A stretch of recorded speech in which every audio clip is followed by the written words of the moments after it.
Hello, everybody, and welcome. This is the Apostate Prophet. I forgot who I am for a second. Um, but yeah, I was just typing. I just kind of got all confused. Yeah, so here I am, and I'm live with Armin Navabi, my friend Armin. Armin, what's up? Hey, How I you doing? missed you. I missed talking to you. Me too. It's been a very long time since we last talked. Yeah. Yeah, Yes, it I has thought you been. probably don't want to talk to me anymore because I'm no longer an atheist. So. Oh no, we were bragging about didn't I don't know if you me and Susanna were bragging about how we are different from other people who are shaming you because we like to because one of the attributes of a cult is that the exit is difficult, and Uh-huh. anybody who wants to leave a group, you shame them or you point at them or you try to make it difficult for them to leave, and we don't want to do that. And we appreciate, like, we don't have to agree on everything for us to appreciate each other's activism. So we were like, we're better than other people who are shaming AP. We actually appreciate AP. We're we don't care if he agrees with us on everything or not. So we were virtue signaling over how how we're better than other atheists for not shaming you. That's awesome. No, I'm joking. I think I actually saw you guys talking about this, and I thought, and I also had D Boudreau. She's always here, always working over at you guys' live streams, and also here. And she was also telling me how Atheist Republic appreciates me, even if I'm not an atheist, and all that. So, so I mean, yeah. it's weird to even say even if you're not an atheist, as if Even that if you're not an matters. atheist. Like, Yeah, there why are would that matter? some people have a problem with this. For example, Matt Dillahunty. Despite me working with him in the past, just because I said I believe now, he's like, "Whoa, how dare you? Prove it!" It's like, "What? Prove what, man? Like, all I said is I'm happy now." And he's like, "Prove it." You want me to prove that I'm happy? Weird. By the way, now we share another thing in common. Matt Dillahunty hates me. Really? Hates me. Oh my god, Why? so much, yeah. Because I talked to David Silverman on the show. Oh, wow. Okay, yeah, I get it. Yeah, yeah. Interesting. He was trying to get everyone to not talk to me, and then I became a host on the show that he was a host on. So that backfired. That's funny. That's funny. Yeah, but anyway, so we want to talk about. There's a lot going on right now. A lot going on between Israel and Iran. A lot going on between other countries and Iran. Um, Several days ago, Israel started a massive operation to finally put an end to the threats of the Islamic regime that has taken Iran captive. Lots of us have been following it very closely. Armin, you were just on vacation, right, when this happened? Yes, and right when I left vacation, I told my everybody in my audience that, guys, please, I know Israel is about to attack Iran. Somebody please contact Bibi. Let him know, just wait for another 10 days, I'll be back. And I just knew it. I told people, I know this attack is going to happen while I'm on vacation, and it happened while I was on Terrible, vacation. terrible timing, terrible timing. But at least it's happening. So, before we get further into it, Armin, you are Iranian. You are proudly Iranian. You are you have a big Iranian history. You have lots of connections to Iran. You talk about Iran a lot. You are an Iranian abroad. You are not welcome in Iran because the Islamic regime is in charge of Iran. But I know that you share that you are very well connected with lots of other Iranians and so on. What are your initial thoughts about what is going on so far between Israel and the Islamic regime? Well, a lot of us Iranians saw this coming. I mean, we have an English channel, and I also have the Persian channel for Atheist Republic. And on the Persian channel, basically, most of us saw this coming. But what we didn't see this coming is we knew it was going to be amazing. We knew it was going to be masterful. because this is what we now expect from Israel and its operations. But I think even us were surprised about how masterfully this was done, and I think even Israelis, even the IDF itself was surprised, to be honest. I mean, they said they were surprised because they said that they managed to take out 3 times the number of the um, heads of IRGC than they anticipated. So they were surprised as well. Within the first couple of hours, basically the most important people within the Islamic Republic died. They just came Yeah. within. They knew exactly where they were sleeping. So let me tell people this. A lot of people, when you say the Islamic Republic, they think of Ali Khamenei, but when I think the Islamic Republic, I mostly think IRGC, right? So all of every single one of the top officers of the IRGC were taken out within a few hours after Israel moved into the aerial space of Iran. So basically that is a semi-toppling of the regime already. But yeah. Can you very briefly tell everyone what IRGC stands for and what it exactly So is? so it's the Sepah. Iran has 2 main military units. One of them is the Artesh. The other one is the Sepah Pasdaran Jamhuri Islami, which is in English they call it IRGC. And the Artesh is the army that was inherited from the Shah's time, from the Pahlavi time, which is why a lot of Iranians are hoping at some point we could use the Artesh to bring back stability after the toppling of the regime. The IRGC is the more ideological body military army, and the goal of the IRGC is not to protect Iran at all.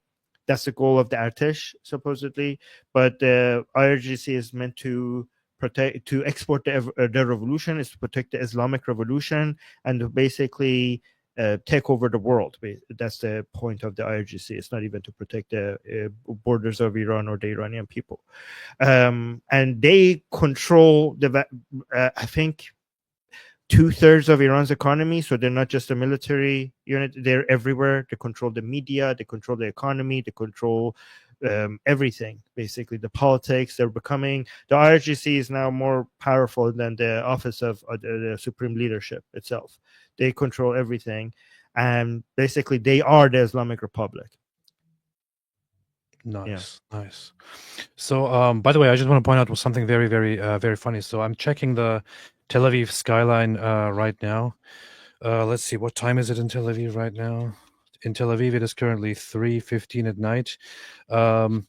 Yesterday, the Islamic regime in Iran promised that there's going to be a big surprise, and the world will remember it for centuries. Now, everyone expected that night for something to happen. Nothing happened, so people thought maybe it was the wrong night. So people were now waiting for this night. So far, nothing is happening tonight either. So, what are they doing? It was a missile that they used for the first time, and it was a missile that was more powerful than their other missiles, but it didn't really. They acted like it's going to change everything in their favor, and they used it. And to be honest, it was more powerful than the other missiles that they had, but it didn't really change much. Nothing really It happened. didn't change So nothing really happened. that's it. But this is what they always do. No, but that's what they always do. They always exaggerate. They always like in an extreme way. Like they don't exaggerate a little bit. In Iran we call it rajas khuni, which means like I don't know how to explain it, but it's the Shia way.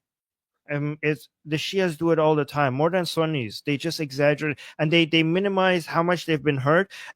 I'm constantly following right now the pro-regime accounts in Persia. Okay, if you just follow them and nobody else, they have by now destroyed Israel. Like if you just follow them, you think that Israel has failed in their attacks on the Islamic Republic, and Tel Aviv has been turned into rubble, and all of Israel is about to be destroyed any minute now, and this war is going completely in the direction of the Islamic Republic. That's what they actually think. It's unbelievable. They're delusional.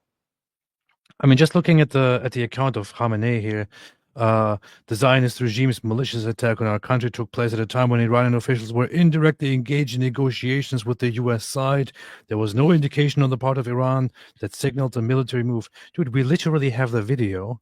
Literally have a video from last month where he gets together and he's dismissively talking about how the U.S. is in no position to say anything, and then he encourages once again his followers in the audience to shout like zombies, death to America, death to England, death to Israel, and that Iran will do whatever they want to do, and so on. So clearly no intention to actually get anywhere with negotiations. Clearly, once again, destructive language.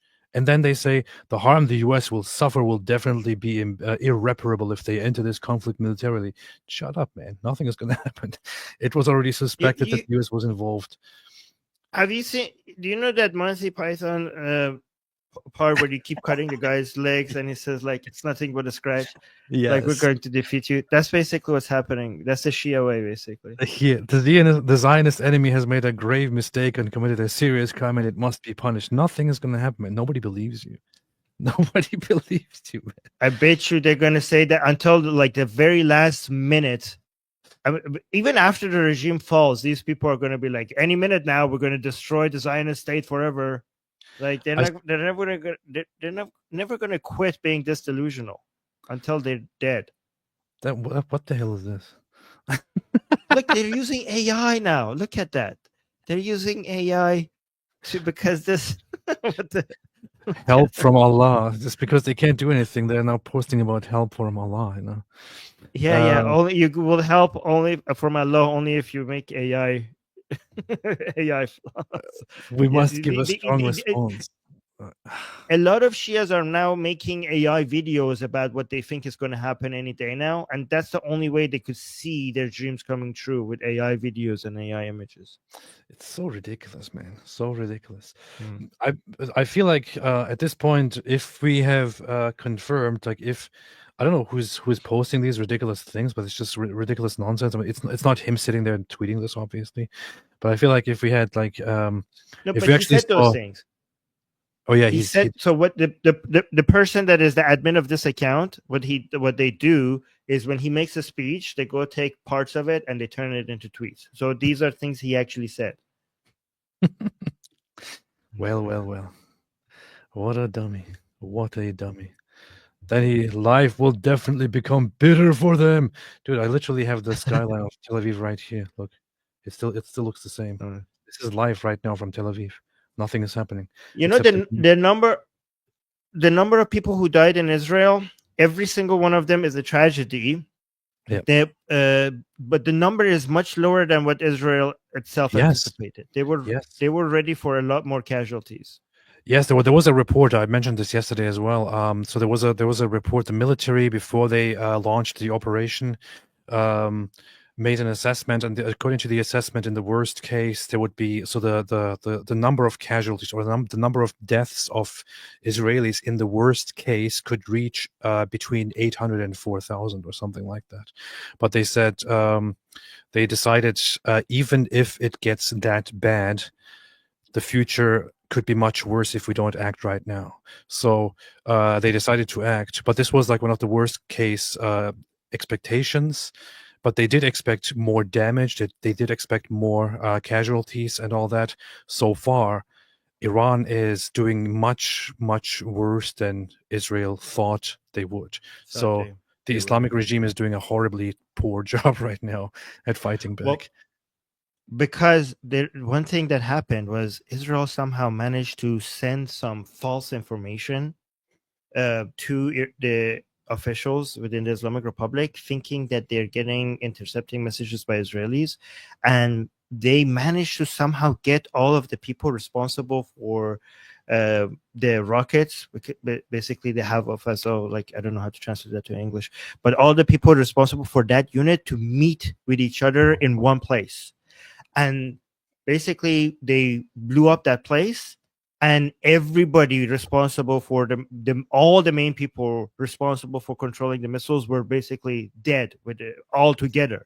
So you can't even find somebody to replace them. That's why it was so difficult for the regime to come up with a proper response at the beginning, because there was nobody anymore to manage this whole thing. It was that's why because even if they took one of the head, there were other people who could manage it, but they managed to get them all in one go. Yep, they assassinated and took out some of the most important figures on day one already, and then on day two, they did some really sophisticated action. Like the details, I still want to read about the details later on once more is known. But as far as we know, the Mossad was deeply inside Iran. And was Right. was already operating directly inside in the field, watching all the significant people, where they are at what times, and also established, I think, operations inside Iran, which they directly launched. Like they had an undercover front for where they operated drones from and all that, which they launched really. They had undercover commandos already there who are like basically going and killing, assassinating people while they're running around. They had a drone base set up there in Iran long time before. They also have a lot of people within the regime that are spies. So this is why the regime officials are not talking to each other, because even if they think you're not a spy, they don't know if your help is a spy. So they cannot talk to each other over electronics, because that is being heard by Mossad, but they cannot even meet, because even if they're being careful, they don't know if that other person is being careful, or if that other person, because they know that Mossad has people within the regime at the highest levels. So some people are saying that Khamenei is in hiding, and nobody knows where Khamenei is except Mossad. So nobody within the Iranian regime knows where Khamenei is, but Mossad, probably the person next to Khamenei right now is Mossad, the guy that he trusts the most. That's how bad the situation is. But everybody is pointing at everybody else as somebody not to be trusted, and that's why it's so hard for them to manage things, because they don't know who is a spy and who's not a spy. So everybody is doubting everybody. They're probably shivering in fear right now. I mean, they're trembling. But they are the most important figures at the head of the IRGC. They died on day one. The regime people, they died. I mean, I would be a little bit concerned if I was part of the Islamic regime right now. Which is so good, because these are the people who brought so much fear and anxiety upon the Iranian people. These are the people who made the Iranian people constantly fear for their lives, constantly witness the death of their loved ones, and now they're getting the taste of their own medicine. And they're getting this from Israel, something that the Iranian people could not ever dream of doing this themselves. That's why so many Iranians are thankful to Israel, because never in 1,000 years Iranians, like, even if they did protests, they showed up in millions in the streets, they wouldn't be able to do this. I mean, they tried they tried, they were brave, they tried so hard, and they never managed to be able to do anything remotely close to this. Only Israel was able to do this for them. Yeah.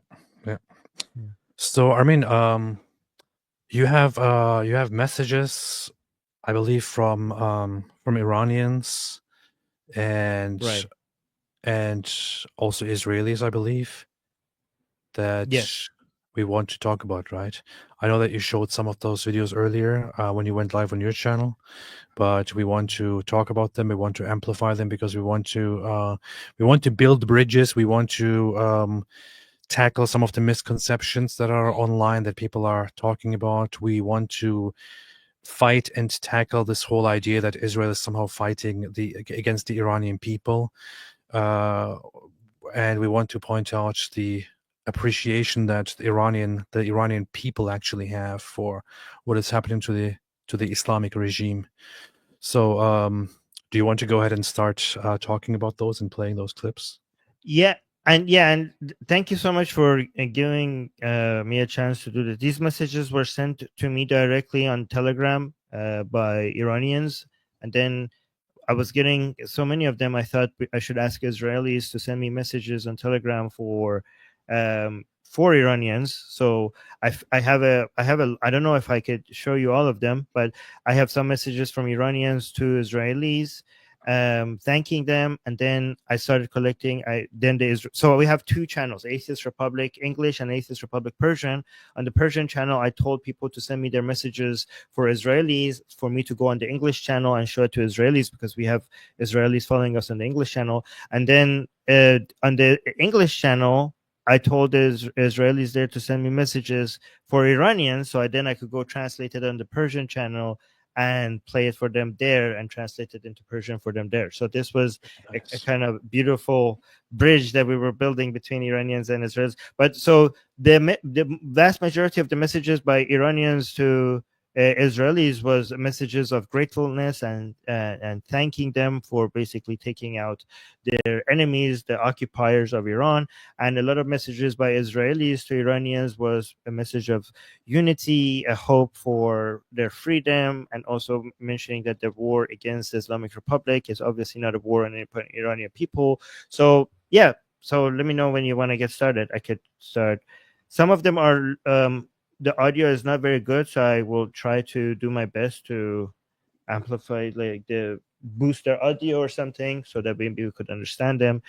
So the ones that I have right now, the ones that are hiding their faces, they are Iranians inside Iran, and the ones who are not hiding their faces, they're Iranians outside of Iran.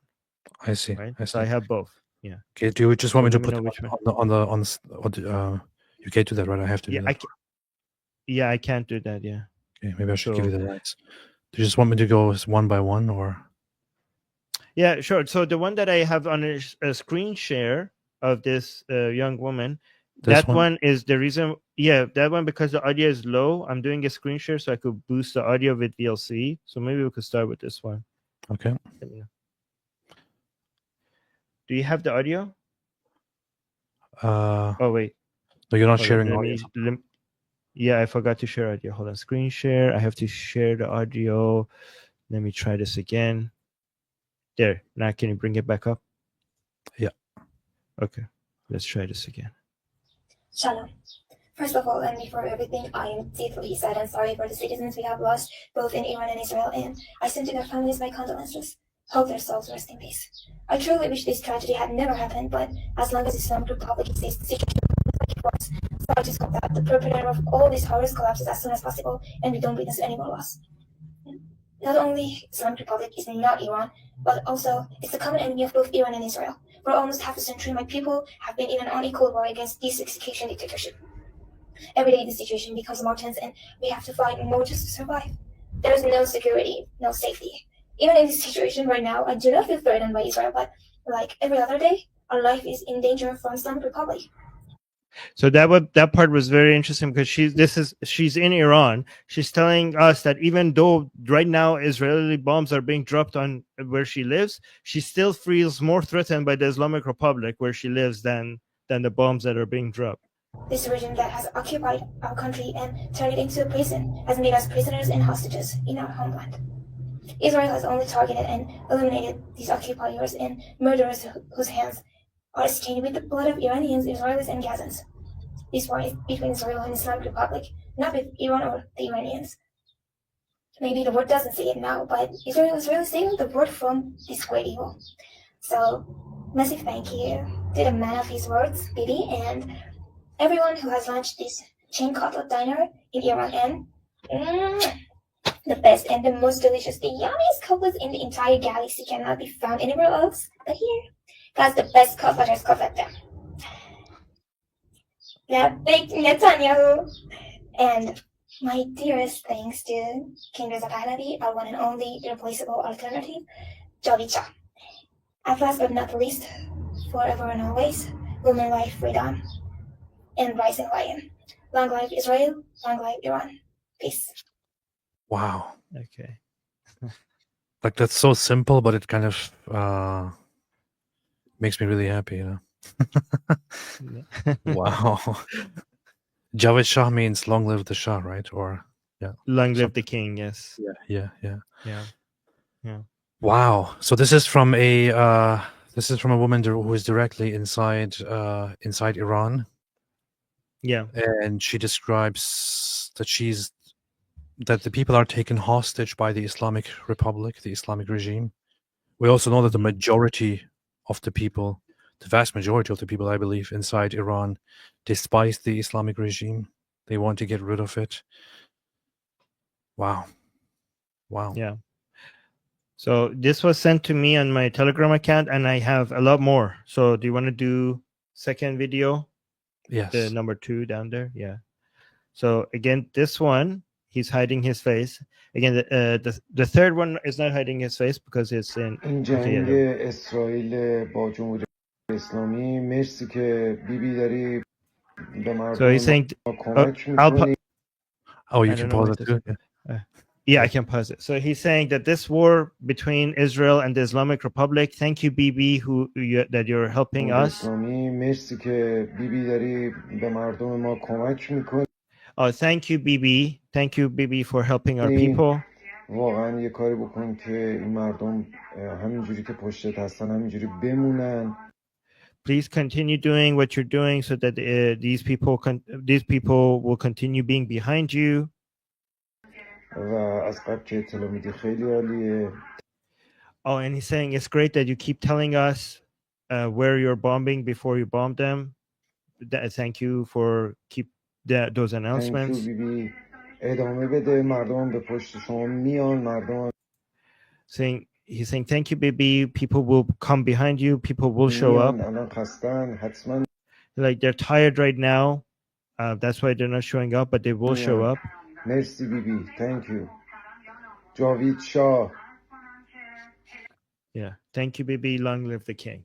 So when they say Javid Shah, this is basically their support for Pahlavi, for Prince Reza Pahlavi and his father Muhammad Reza Shah, and basically the entire Pahlavi dynasty. So a lot of Iranians, I would say most Iranians would want to go back to the Pahlavis. Mm-hmm. Yeah. I showed poll results today and yesterday, and those were from several years ago, and they were also kind of from the organization Gaman or something. There are also different polls that have even higher results, and I also showed the video from the Crown Prince Reza Pahlavi yesterday on here. So there is a lot of fantastic! Thank you. There's a lot of support. We can also play that later on here. I think I want to play that once again. Yeah, sure. Because I think that's very, very, very good. People should be aware of it. Yeah, but by the way, the support for Reza Pahlavi has increased significantly since that Gaman poll. Mm-hmm. Yeah. There are also some polls other than the Gaman poll that said like that he had even more support, like significantly 80%. more support. Yeah, 80%. I'm not sure. I didn't share those because I wanted to ask first. But what's with those polls? Like, do that people actually want him? Yeah, I think. I mean, I forgot where it was. There was a reputable place that shared the 80% number. I forgot where it was, but there was a really reputable publication. It's not hard for me to believe that it's 80%. Nice. Yeah. Nice. Wow. All right. What do you think about Go this? to the third one. Oh, let's do that. But this for the Atheist Republic channel. Oh, hold on. Let me pause it. Go to the beginning. What were you going to ask me a question? Yeah, I was gonna. So Goldie just shared something. By the way, I asked her to join us. She said she's not available tonight, but she will be happy to join me tomorrow live. So you are also invited, Armin, if you want to join that conversation. We can have a conversation. Yeah, I would love to.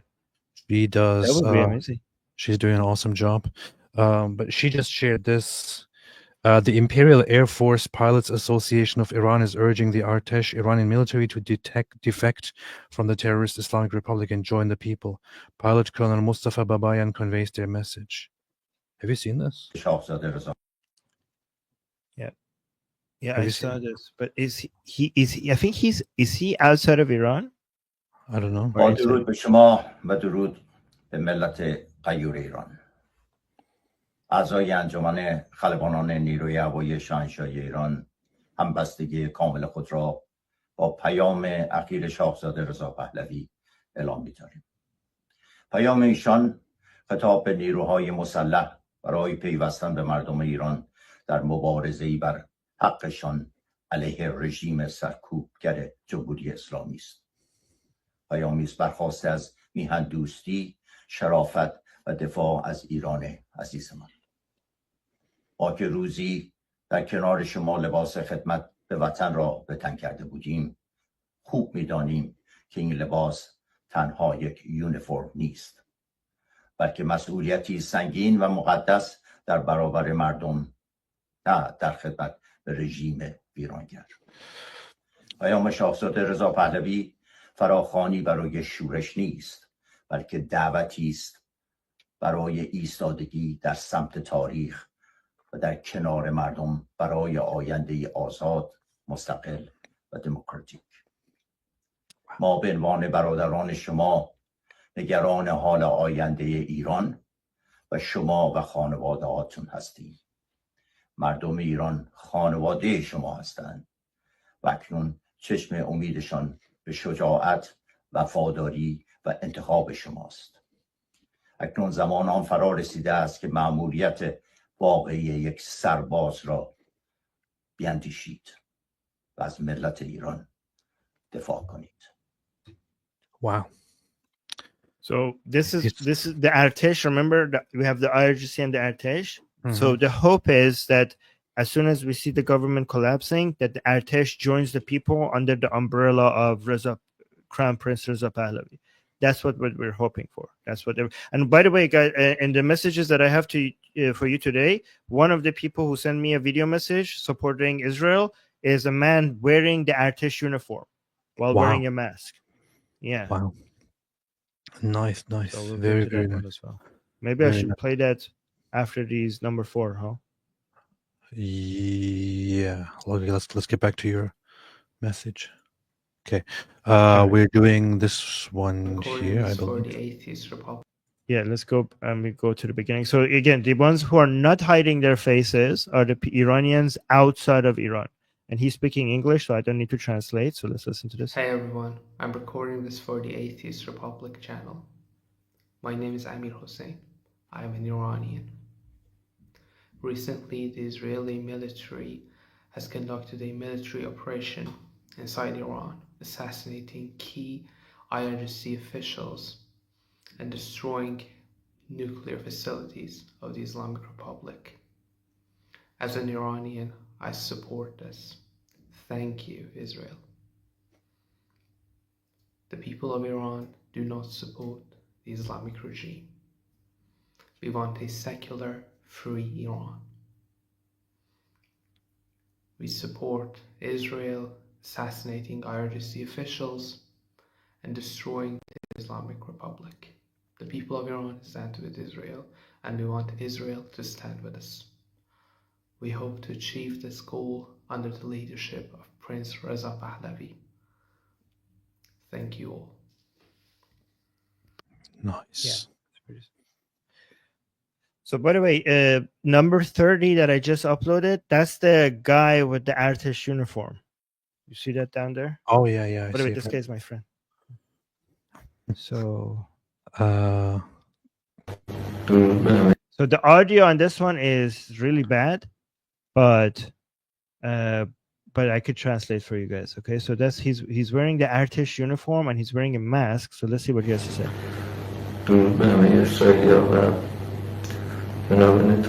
So he's saying salute to all Israelis.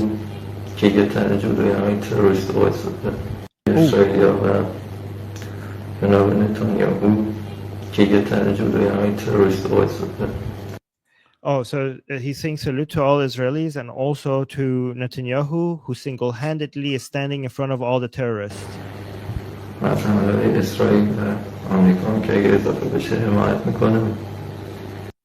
And he's also saying, if America joins the fight would be much easier. So he's hoping for that as well.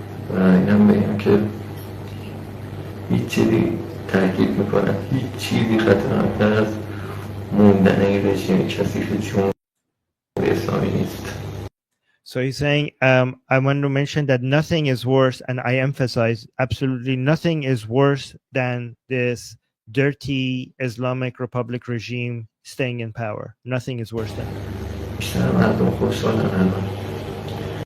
Like most Iranian people, he means, are happy right now. He's saying the only thing that the Islamic Republic has progressed in is in its propaganda. And that's the only reason why it has survived for 40 years. The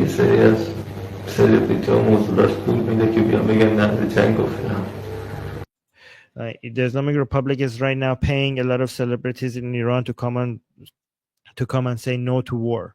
Right now, we're seeing some celebrities in Iran coming out with they're posting against the war and saying that he's saying they're being paid by the Islamic Republic. That's true. Actually, the Islamic Republic sometimes use celebrities in Iran to try to control the masses, and he's saying they're getting paid by.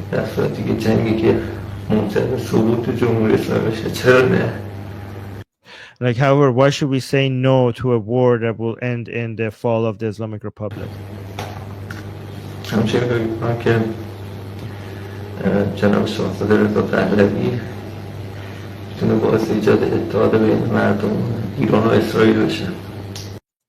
Saying the Prince Reza Pahlavi, if he comes, he could cause the unity between the Iranian people and the Israeli people. و با هم میتونیم یه خاورمیانه‌ای در صلح و امنیت داشته باشیم. And then we could have a peaceful Middle East with everybody. به امید ایران آزاد. And he's hoping for a free Iran. He's saying in hopes of a free Iran. Wow, nice. So yeah, we got a video message from somebody serving in the army in Iran as well. That's very significant. That's very, very significant. So you're wearing army uniform and sending directly a message in support of Israel doing this and bombing the Islamic regime. People really don't like the Islamic regime. Iranians really don't like it. There are some people who are under the delusion and who spread their propaganda in the West as well, who act as if we were fighting the people of Iran. We're not. There are people who are who think that the Iranian government is for the Iranian people. It's not. The Iranian people do not want the Islamic regime, and it's time to take it down. Yeah. Okay. I'm recording. Okay, this one. This is also in Iranian outside of Iran, and he speaks good English, so I don't need to translate.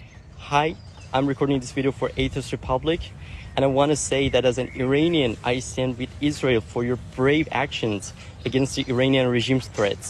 Thank you, Prime Minister Netanyahu, for taking action that benefits both Israelis and Iranians. Now is the time to stand on the right side of history for the destruction of our common enemy. And this happens by standing with Israel and supporting voices like Reza Pahlavi. Let's build a better future. Thank you. Yeah, okay. Nice. Simple to the point. Nice. Nice. Now you have 13 here. Before I say anything, I just want to make one thing clear. I'm a normal citizen of Iran.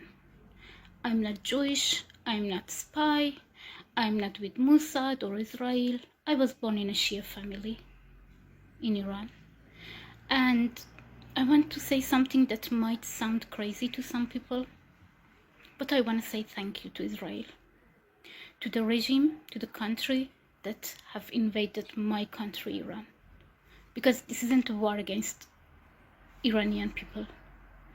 This is a war against Islamic regime that we are in war with it for so many years. And we couldn't do anything. Not even one thing that Israel did in this couple of days. And we lost so many lives in these years. Of course, this is a war and all of us are scared. But I know that Israel is not going to kill more than 1,500 people in less than 3 days, like Islamic regime did in Aban 6 years ago. Can you pause? We are scared. Yep. Before she mentioned it, I was going to ask what she's referring to, but this is what she's mentioning. There is the protests, right? Yeah, it's called the Aban of '98, which was 6 years ago, before the Mahsa protest, where the wave of protest before the Mahsa protest, where Iranians came into the streets and protested, and the government shut down the internet and started shooting directly at the people, and around 1,500 people were killed. And it was so silent, like it didn't got much international attention because they managed to control the information coming out, and 1,500 Iranians were killed in just 3 days. Yeah, continue, and then we can look at that for a second. Okay. War. And this is normal. But we were scared when we were going to the street.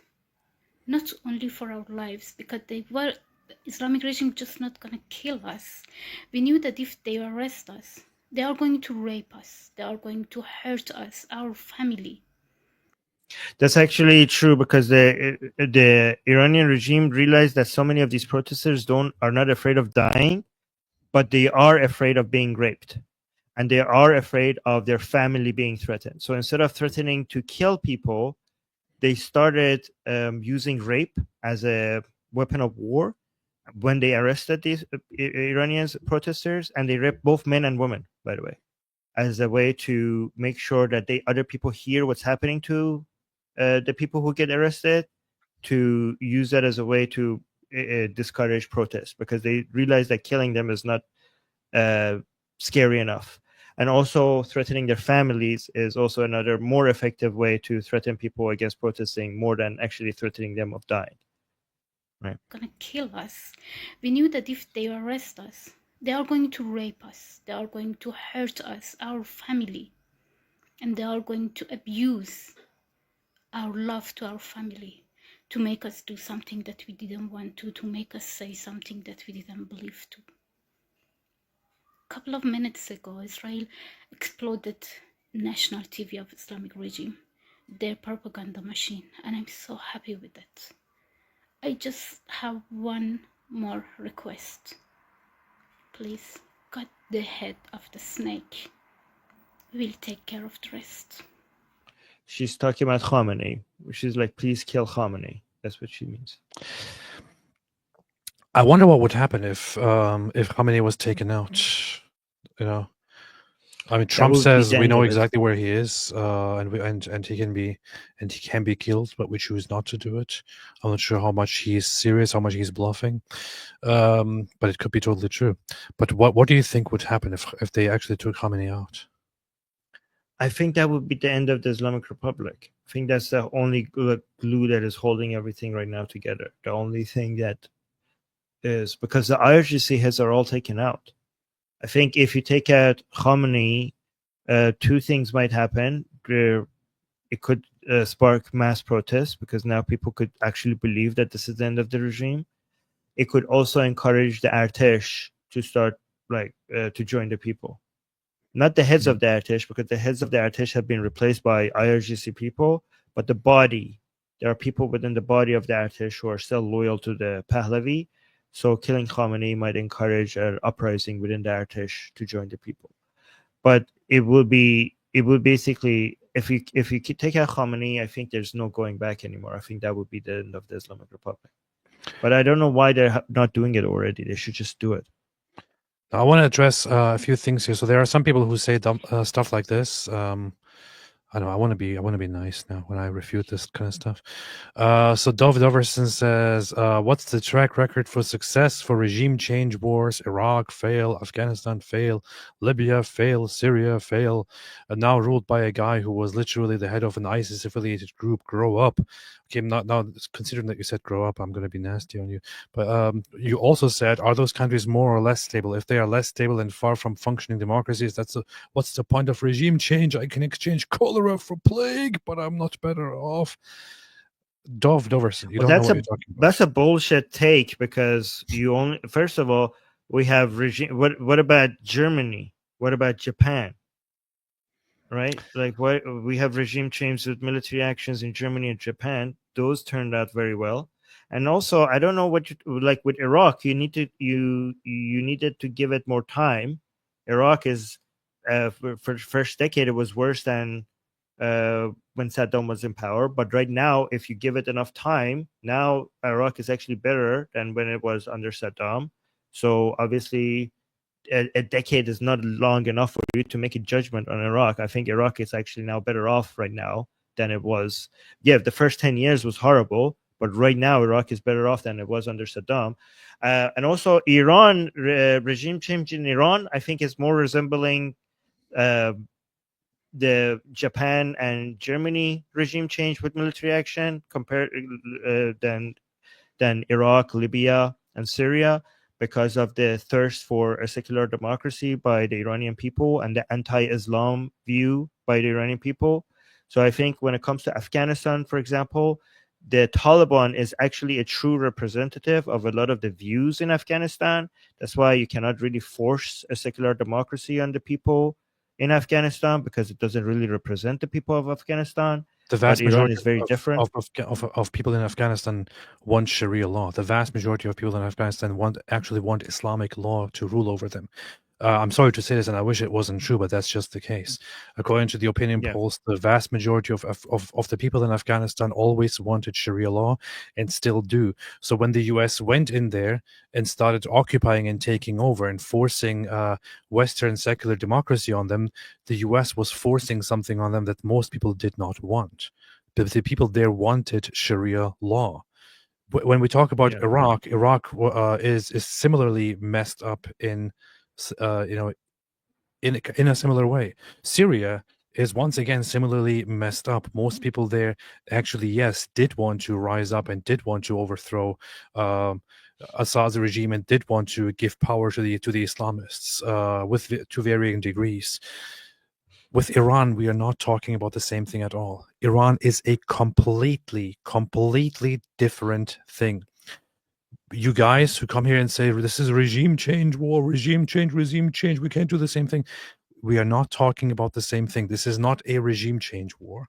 This is a taking out the evil head from those who don't want the head war. The Iranian people do not want Sharia law. The Iranian people do not want to be ruled by Islamists. The Iranian people are vastly against those who are ruling over them. It is a tyranny that we would only help them take out. The Iranians will not replace it with a civil war. Iranians will not replace it with another Islamic regime. They will replace it with their own will. This was not the case in Iraq. It was not the case in Afghanistan. You're confusing things. Also, in this case, we would not have the US jump in and forcibly occupy them for years and control every single street and all that. It wouldn't be like Afghanistan or Iraq at all. It is rather about taking down or taking out the snake and then handing power over to the people. That's it. These idiots who are against all forms of regime change, if they wanted to be consistent, they should be also against the allies who fought against Nazi Germany. Well, they probably are. And causing a regime. to be honest. So, you're right, actually. Never mind. Yeah, you're right. So I would be careful about that. So I want to quickly address this thing that we just talked about. So the Iranian protests in 2019 and 2020. Bloody Aban. You have these protests, Bloody November, Bloody Aban. So these were protests which were all about, caused by increase in fuel goals, social and economic stability, prosecution of corrupt government officials, removal of Ali Khamenei, regime change, and removal of the Islamic Republic of Iran. These were the people of Iran standing up and protesting against the regime.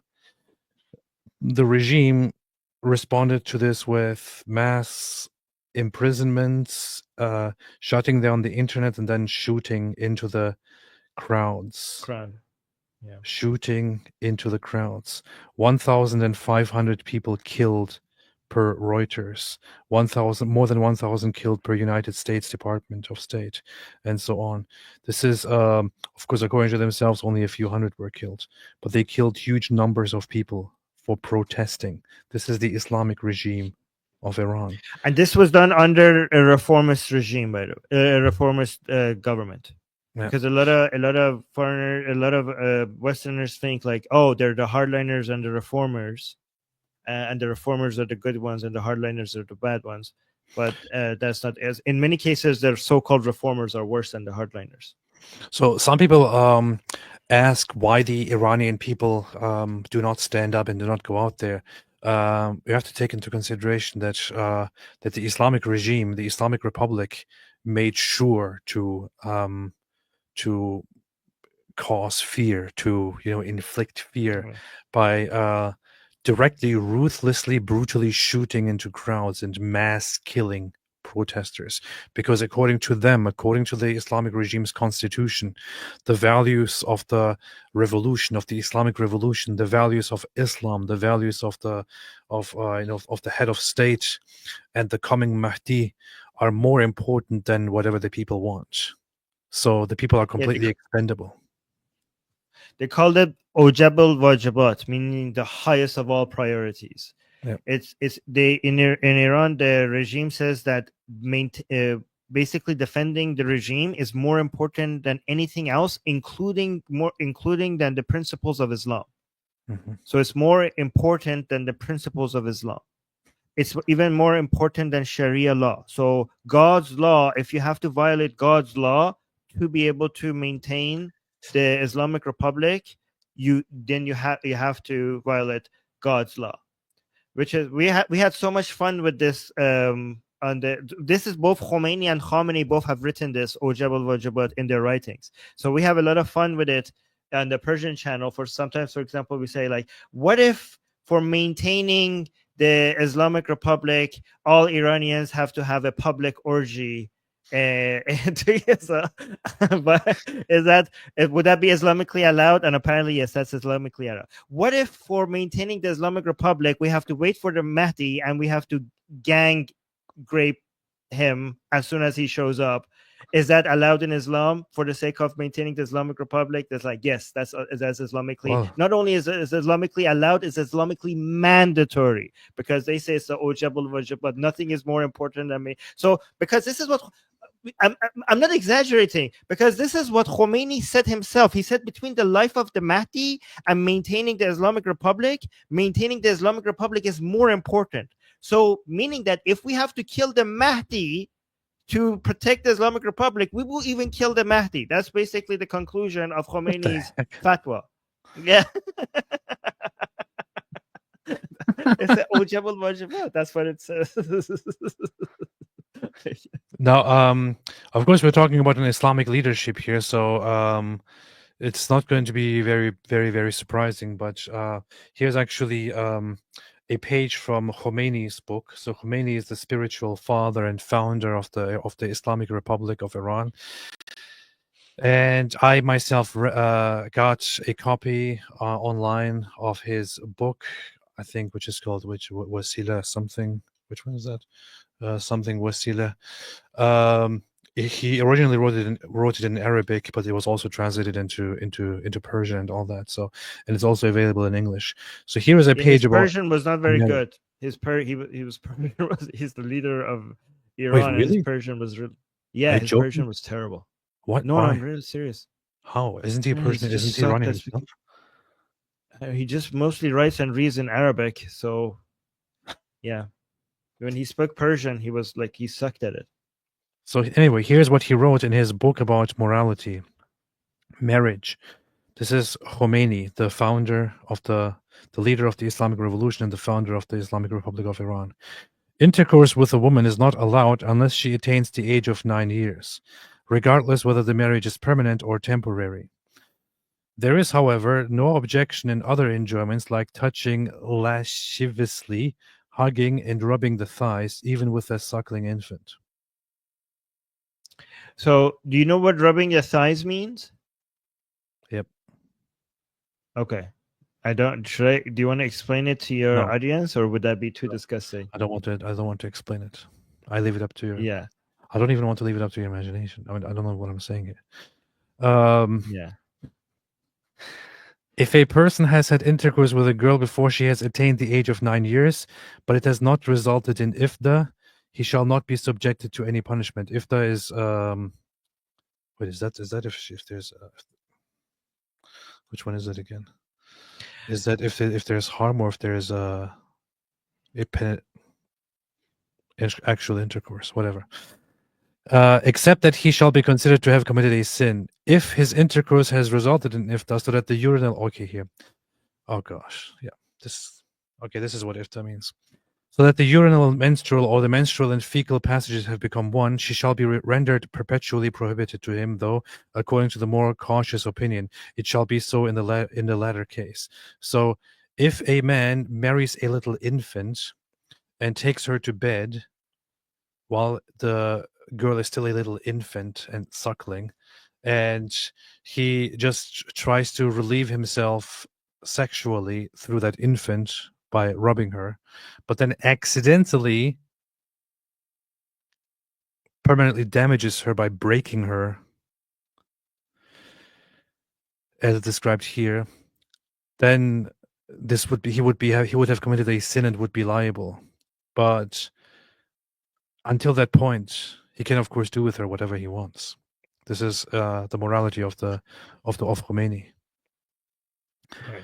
So basically, this is the leader of the Islamic Republic, the founder of the Islamic Republic, was telling everybody that you could have sexual relationships with girls as young as 0. Yeah. Right. As long as so as long as 5 hours old, as long as it's not as long as that sexual interaction with her is not intercourse, you should wait for the intercourse until she's 9. But you could do all sorts of other sexual things with them, as even if they're babies. This is the founder of the Islamic Republic, and this was published by there are books today that are being published by the Islamic Republic with the stamp of the government on it, with these things written on it, attributed to Khomeini. Like, the government is not even denying any of this. So it's crazy that we have this on record, and there are still some people who support this man. This is the book Tahrir al-Wasila by Ayatollah Khomeini, written as a commentary. Tahrir al-Wasila, clarification of the means of salvation. So this is Islamic ethics. Very, very funny. Islamic ethics that is written by him to clarify matters of morality. And then he also says, by the way, even in that case, even if you have like a little girl that was just born, just came out of the womb, but you're like declared married to that little girl or that little infant, and you just sexually relieved yourself with her and thereby permanently damaged her, even in that case, she shall not cease to be your wife. So if the husband performs intercourse with his wife after she has completed 9 years of age and results in ifta, she shall neither be rendered unlawful to him, nor shall he be required to pay her. According to a more cautious opinion, he shall be bound to maintain her as long as she's alive, though according to the stronger opinion, he's not bound to do so.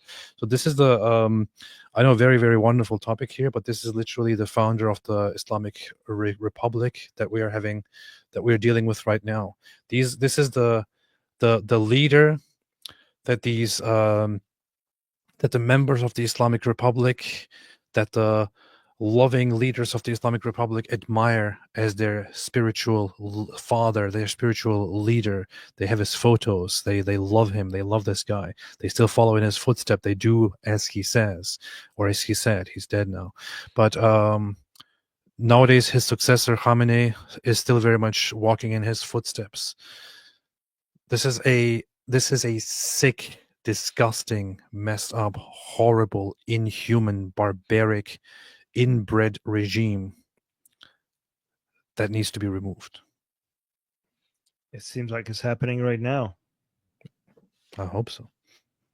Yeah, but by the way, guys, I hope I'm an everybody in the chat Iranian citizen. Oh, sorry. I hope everybody in the chat understands that if the Islamic Republic falls, that is the greatest blow to Islamism ever. Like, Yep. because the Islamic Republic is a source of many other like when it comes to Hamas, Hezbollah, the Houthis, Kataib Hezbollah, Hashd Shabi, Fatimiyun, Zainabiyun, all of these different groups are all around the world. they're all connected to and funded and supported by the Islamic Republic. So the end of the Islamic Republic will be the end of all of these. So this would be, Israel is basically doing the whole world a favor by, going for the head of the octopus, and all the tentacles will fall once they target the eye directly. So this is amazing that this is happening. But yeah, go. You want to play this one? Let's play this one. You can. So, okay. So this is a video again from Iran sent to me. That's why he's not showing his face. He wrote something on the sand. Okay, so he wrote on the sand in Iran, Am Israel Kai, and also in Hebrew, he wrote it in Hebrew as well, Am Israel Kai, right? So let's watch this. I'm an Iranian citizen inside Iran. I want to express my gratitude for Israel for eliminating the oppressors in Tehran. Thank you for having eye on the Iranian civilians. Our nations have no reason to have hatred among them.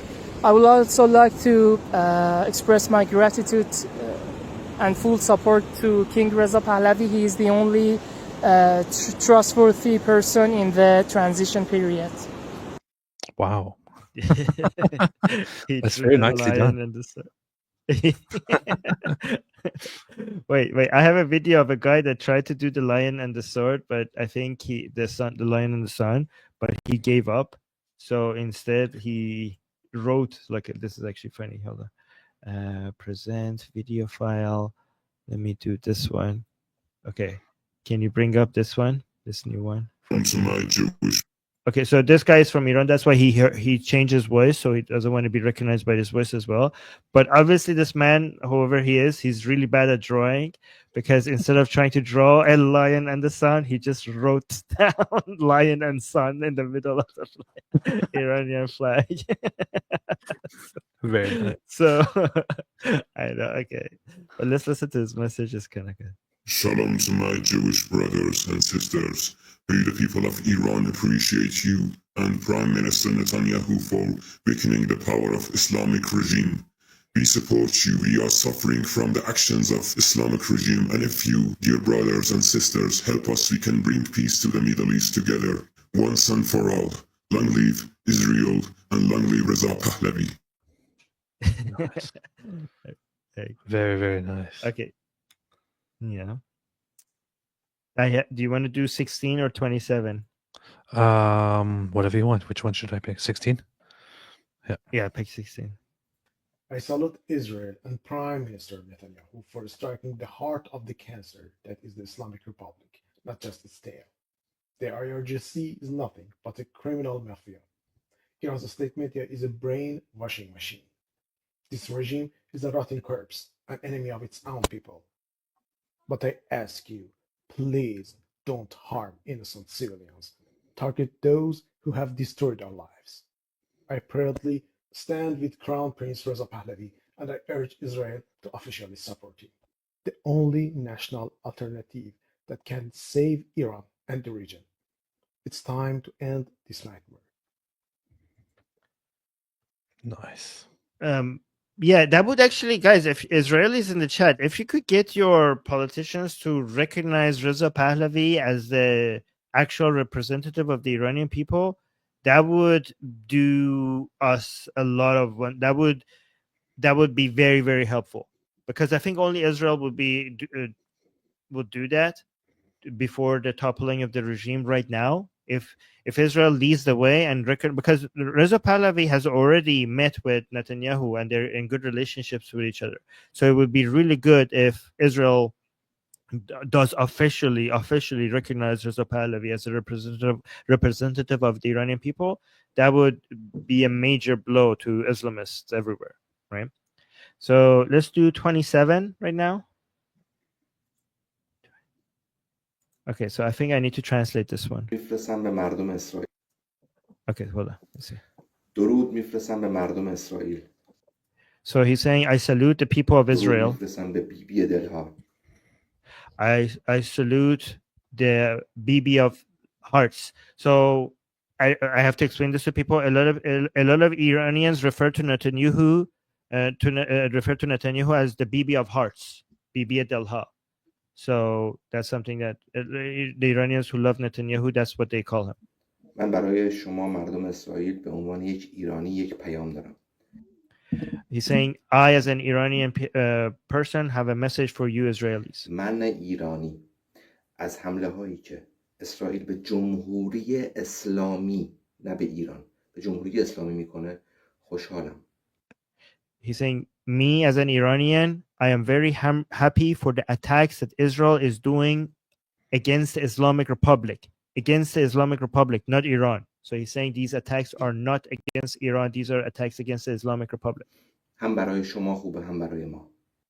So he's saying this is good for both us and you. This is good for both of us. It's good for the Iranian people and the Israeli people. یک تهدید بزرگ رو داره حذف میکنه برای شما اسرائیلی ها. So he's saying the Israel's government attacking the Islamic Republic is removing a great threat to the Israeli people. و تهدید بزرگتری رو برای ما ایرانی ها داره حذف. But it's also removing even a greater threat to us Iranian people. بله کشته هایی داده. Saying it's true, we have lost some people, like some civilians, some non-combatants are being killed as well. That's ولی اگر true. جمهوری اسلامی بمونه کشته های خیلی بیشتری خواهد داد. But if the Islamic Republic stays in power, the numbers of victims, the number of people dying would be even much higher. برای ایرانی ها و اسرائیلی ها و مردم دیگر منطقه. Both among Iranians and Israelis and all the other people in the region, we will have more death if the Islamic Republic stays in power. بله زیرساخت هایی خراب شده و خراب خواهد شد. He's saying yes, it's true. Some infrastructure are being destroyed. It's true that Israel's attack is also damaging some infrastructure. That's true. اما اگر جمهوری اسلامی بماند این زیرساخت ها بیشتر خراب خواهد شد. However, if the Islamic Republic stays in power, this infrastructure would be damaged even more. و ثروت مردم ایران بیش از پیش به هدر خواهد رفت. And the wealth of the Iranian people would be wasted even much greater than before. اگر جمهوری اسلامی برود ما شاهزاده ای داریم به نام رضا پهلوی. Saying if the Islamic Republic goes away, we have a prince with the name Reza Pahlavi. رضا پهلوی که اگه ایشون تشریف بیارن دست دوستی به اسرائیل خواهند داد. If he comes to power, if he comes back to Iran, we will have friendship with Israel. He will basically take his hand out for friendship between the Iranians and Israelis. این کارو کردن. They already have done this. I think he's referring to the meeting between Reza Pahlavi and Netanyahu. ما اسرائیلی ها و ما ایرانی ها بهترین دوست ها خواهیم بود. We Iranians and we Israelis will be the best of friends. ما اسرائیلی ها و ما ایرانی ها با هم دیگه خیلی قوی خواهیم بود. We Iranians and we Israelis will be so strong together در منطقه. in this region. و در آخر بیبی نتانیاهو پرنس رضا پهلوی Nice. There we go. Very, very Right. nice. Yeah. By the way, let me know when you want to switch to the message some Israelis sent to Iranians, because I have so many of these messages from Iranians to Israeli. Let me know whenever you want to do the switch. I have unlimited time, but you let me know. Okay, let's play the next one, and then I want to actually play the I want to once again play the message from Shah Reza Pahlavi. Do you call him Shah, or do you just call him? Do you actually call him Shah right now, or? Some people do. Some people refer to him as Shahzadeh, which means prince. Some people think like, no, he's not a prince, because legally the Islamic Republic is illegal. So he's actually the king now. He's Shah. He's not Shahzadeh, because if you say he's Shahzadeh, you're recognizing that the Islamic Republic in this past 45 years, you're recognizing them as if this was a thing. So we're not even recognizing this 45 years as a thing. So he's not Shahzadeh, he's Shah. He's not a prince, he's a king. He's the current king. So some people refer to him as a prince, some people refer to him as a king. Nice. But remind me, what is his own stance on being king? Because I know that he said in the past that he wants to bring democracy and not monarchy to Iran. But then there's also suggestion that it would be just a parliamentary monarchy or something like that. What do you think the plan So would be? he didn't want to be a king. Okay. He wanted to. He was for a while against having a constitutional monarchy. He was more of a Republican a little bit, but he said that he will just submit to the will of the people, whatever the Iranian people decide, right?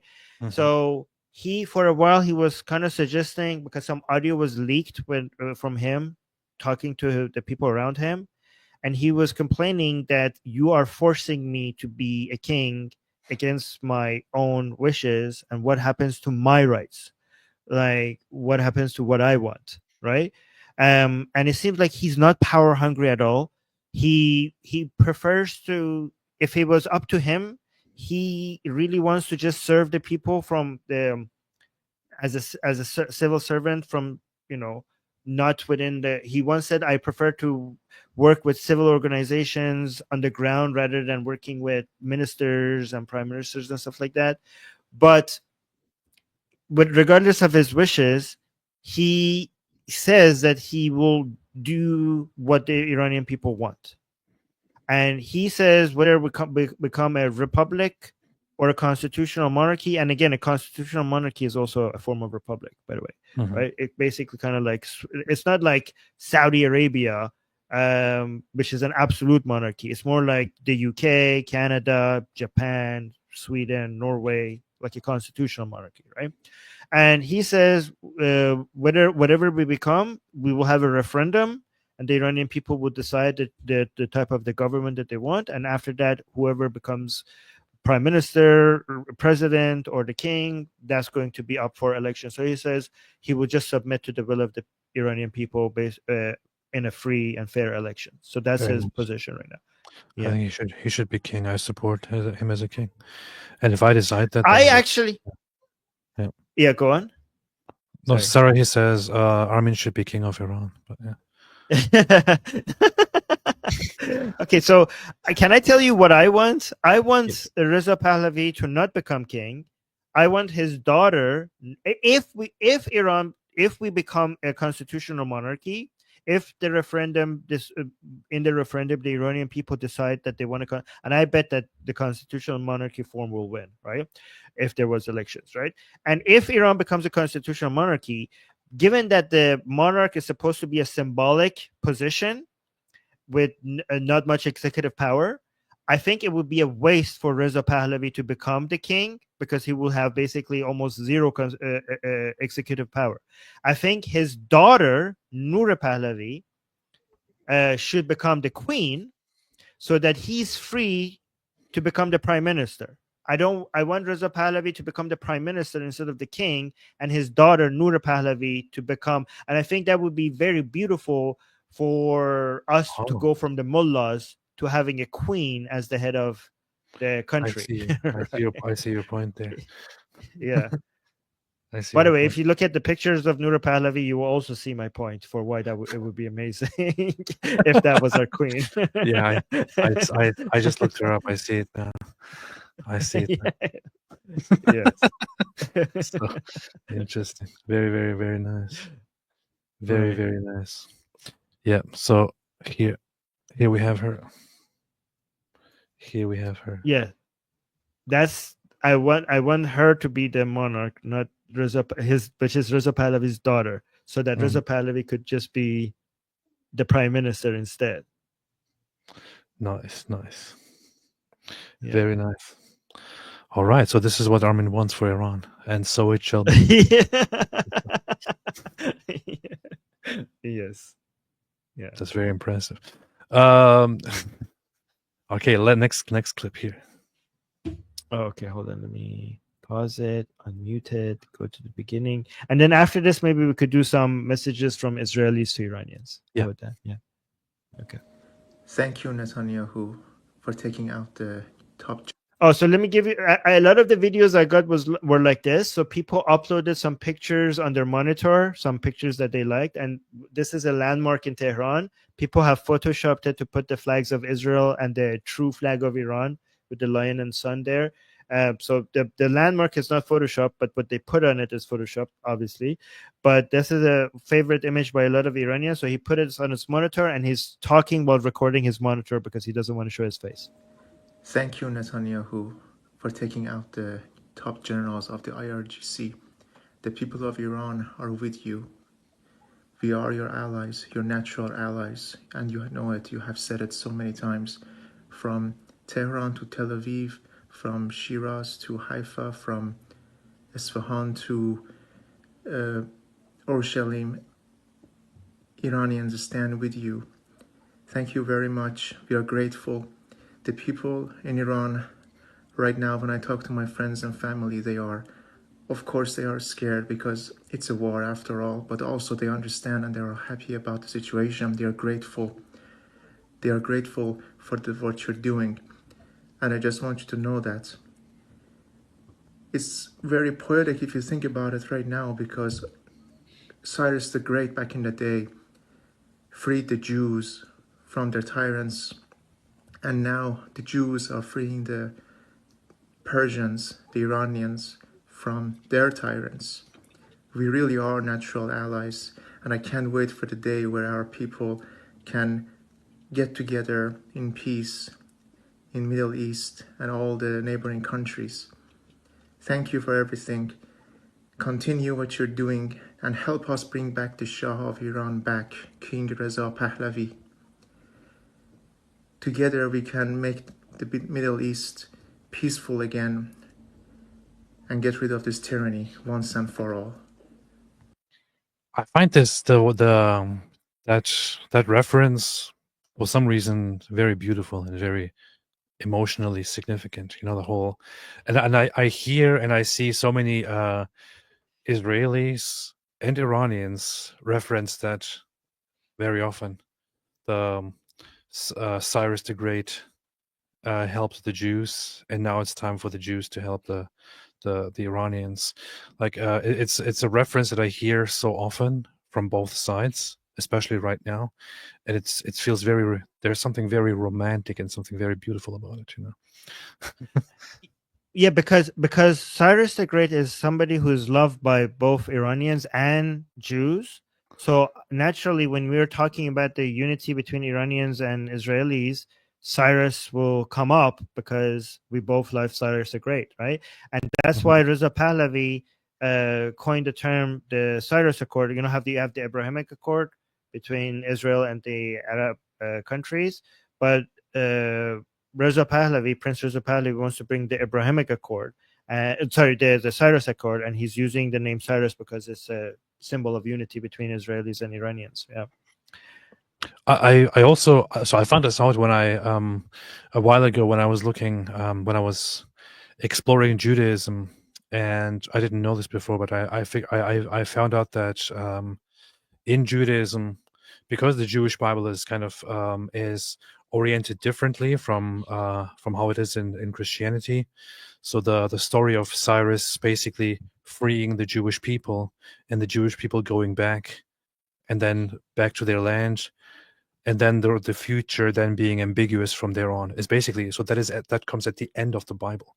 So it's like it's a very significant thing. That's literally how the Tanakh ends, the Jewish Bible, how that ends. That is what happens in the end, where after much oppression, the Jewish people are freed by Cyrus the Great, and then they are allowed to go back to their home, and that's where the Bible ends. So it has like great emotional significance to Jewish people as well, and which is why it's on their minds a lot throughout the ages. Yeah. Very cool. And by the way, Cyrus did you know that Cyrus not only freed the Jews, but he actually spent his wealth to rebuild. He actually rebuilt the temple. Mm-hmm. So he went beyond just freeing them. He actually helped them rebuild their temple. Mm-hmm. Yeah. Nice. Very, very nice. Very cool. I want to actually kind of play the video again of Reza Pahlavi appealing to the people of Iran. Before you do that, can I mention to people in that I didn't play a lot of the messages from Iran, but I did just play them on Atheist Republic. So if you guys want to see all of them, I played all of them on Atheist Republic. So here Yeah. we just saw a sample of them. So guys, go if you want to see all of the messages from Iran to Israeli people, go to Atheist Republic. And by the way, we're covering all of this over there as well, and we have a unique view of everything over there because I'm in touch with both. I have two channels, Atheist Republic Persian and English, and I'm constantly in touch with the Iranian people. So I cover it in a way that a lot of people might not you might not see other places, because I'm Iranian and I'm constantly talking to Iranians, and they're constantly sending me messages, and I'm constantly in their community. We have a Discord community, and I'm doing shows in Persian as well. So if you want to see, because there's a lot of lies being spread right now by Islamists and leftists regarding what's happening. So I will bring you the voice of Iranian people themselves, so you actually get a better understanding, a better picture of what's actually going on in Iran right now. So yeah. Would recommend going and following. I also put the link to Atheist Republic in the description, so you will also find it there. Go and check it out if you want more information. And don't let the name scare you. We are friendly to all anti-Islamists, regardless of whether them being atheists or not. And we're united on our fight against Islam and also wokeism. We are we might have disagreements over God or religion, but right now the main threat to civilization is these two evils of wokeism and Islam. So we could put our disagreements on those other religions or whether or not there is a God aside until we deal with this major threat right now that is coming for all of us, right? Yeah. Because we all know there is a God. We don't have to talk about it any further. Yeah, so let's listen to this speech here for a second and then. همیهنانم جمهوری اسلامی به پایان خود رسیده و در حال سقوط است. خامنه ای همچون موشی. Actually, you know what? I think I want to play it just directly from his own account, because I made this account before the English came out, but I'll just play the English one. So for people who just joined, this is the Prince Reza Pahlavi that all these Iranians were talking about. That this is the leader that we want to replace the Ayatollahs. We want him to come to Iran and become the leader. He's an ally of Israel. He believes in secular democracy, and he's very humble. Sometimes too humble. He's literally the leader. He's the leader. Yeah. He said the Islamic Republic has come to its end and is collapsing. What has begun is irreversible. The future is bright, and together we will turn the page of history. Now is the time to stand up, the time to reclaim Iran. May I be with you soon. This has 17 million views. This is awesome. Let's see. همیهنانم جمهوری اسلامی به پایان خود رسیده و در حال سقوط است. خامنه ای همچون موشی هراسان زیر زمین پنهان شده و کنترل اوضاع را از دست داده است.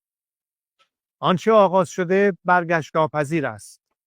آینده روشن است و ما با هم از این پیچ تند تاریخ عبور خواهیم کرد. در این روزهای دشوار دل من با همه شهروندان بی‌دفاعی است که آسیب دیدند و قربانی جنگ طلبی و توهمات خامنه‌ای شدند. من سالها کوشیدم تا میهنمان گرفتار آتش جنگ نشود. پایان جمهوری اسلامی پایان جنگ 46 ساله آن با ملت ایران است. دستگاه سرکوب رژیم در حال فروپاشی است. تنها یک خیزش همگانی لازم است تا این کابوس برای همیشه پایان یابد. اکنون زمان ایستادن است. زمان بازپسگیری ایران. همه با هم، از بندر عباس تا بندر انزلی، از شیراز تا اصفهان، از تبریز تا زاهدان، از مشهد تا اهواز، از شهر کرد تا کرمانشاه به صحنه بیاییم. پایان این رژیم را رقم بزنیم. نگران فردای پس از سقوط جمهوری اسلامی نباشید. ایران دچار جنگ داخلی و بی‌ثباتی نخواهد شد. ما برای آینده ایران و شکوفایی‌اش برنامه داریم. ما برای 100 روز نخست پس از سقوط، دوران گذار و استقرار یک حکومت ملی و دموکراتیک برای ملت ایران و به دست ملت ایران آماده ایم. خطاب به نیروهای نظامی و انتظامی، امنیتی و دولتی که این روزها بسیاری از آنها به من پیام می‌فرستند. برای حفظ رژیمی که سقوط آن آغاز شده و حتمی است، روبروی ملت ایران نایستید. خود را فدای رژیم پوسیده نکنید. با ایستادن در کنار ملت، جان خود را حفظ کنید. در گذار از جمهوری اسلامی نقشی تاریخی ایفا کنید و در ساختن آینده ایران سهیم باشید. ایران آزاد و آباد پیش روی ماست. باشد که به زودی در کنار شما باشم. پاینده ایران، زنده باد ملت ایران. Beautiful. Absolutely beautiful. What do you think about this speech, Armin? It's perfect. That's my leader. That's my leader. That's who I'm proud to call my leader. Awesome. Awesome. I like this guy. I like this guy. I want to become an Iranian now just to call him king. Just to call him my king. Yeah. So it's very crucial that he's pointing out he basically three important things, right? Asking the people to rise up. Now is the time. He mentioned that the transition period is not going to be chaotic. They already have the Nufti team. He has a team around him called Nufti, Nufdi, and then they have many Iranian experts that have already detailed plans on the economy, on the education, on the healthcare for the first one, for everything. For the transition period, they have detailed plans on what they're supposed to do to make the transition period go smoothly, and they have already presented everything in detail, and has been validated, has been reviewed by other experts. So he wanted to give a sense of security to Iranians who might be afraid of what's going to happen after the collapse. And the third part, which was the most important part, was talking to the people within the armed forces or the regime officials to come and join the people right now. Now the regime is falling. This is the time to basically defect and join the people. And that last part is very important because that's the key. That's how this will happen. As soon as you see some parts of the military joining the people, that's when you know that everything is over for the regime. Nice. So he hit the main 3 points. That's powerful. It's beautiful. So by the way, right now there are still talks of America getting involved and directly participating in bombing IRGC targets. Trump has been very ambiguous about it the entire day. But right now, the latest news is that Trump just has reviewed all attack plans and right now is waiting for some final assessments on whether the Islamic regime in Iran has any intention of backing down completely from their nuclear program or not, which I'm pretty sure the Islamic regime will not do. So Trump, in this case, I think, wants to give the go-ahead, possibly bypass Congress and just authorize the bombing of locations in Iran. And the Iranian regime said earlier, if America does this, then we will attack American locations wherever we find them and wherever we see fit. So that's what they said. But we know that the Islamic regime likes to bark a lot without actually doing much. Things could get serious later tonight. We will see. I don't know. The main thing that the United States is needed for is the bombing of Fordo, because when it comes to nuclear sites, the nuclear bases, Israel has successfully already taken out Natanz, more successfully than a lot of people anticipated. But Fardo is too deep in the ground. Israel has proven to be able to manage everything right now itself without the help of United States, right? They have already disarmed the regime completely. United States is the work for United States is easy. They have no air defense, they have nothing. It's basically open space for anybody to come and do whatever they want now because of the amazing the actions that the IDF has taken and the Mossad and IDF has taken. That is like basically United States. All the work, all the heavy lifting has already been done by Israel. The only thing that Israel can't do is that they don't have the bunker busters that go deep down enough for the Fardo side, for the Fardo not the Natanz nuclear side. Apparently, they managed to take care of that. But the Fardo nuclear sites is so deep underground that there's only a specific type of bomb that could go that deep, and only B-2 bombers can carry that. And Israel doesn't have those missiles, and it doesn't have a B-2 bomber. So that's the only thing we need the United States to come in and do. And honestly, the rest, Israel can do it by itself. Yeah, Israel has pretty much done 95% of the job. So there's not much left to do in terms of taking on specific crucial targets. Israel is currently asking America to actually step in and to take care of that part, and Trump doesn't seem to be against it. So earlier this morning, they asked Trump about what he's going to do, and he just was very ambiguous, which is kind of typical of Trump. Facilities. Where's your mindset on that? I can't say that, right? You don't seriously think I'm going to answer that way? Will you strike the Iranian nuclear component? And what time exactly, sir? Sir, would you strike it? Would you please inform us so we can be there and watch? I mean, you don't know that I'm going to even do it. You don't know. I may do it. I may not do it. I mean, nobody knows what I'm going to do. I can tell you this, that Iran's got a lot of trouble, and they want to negotiate.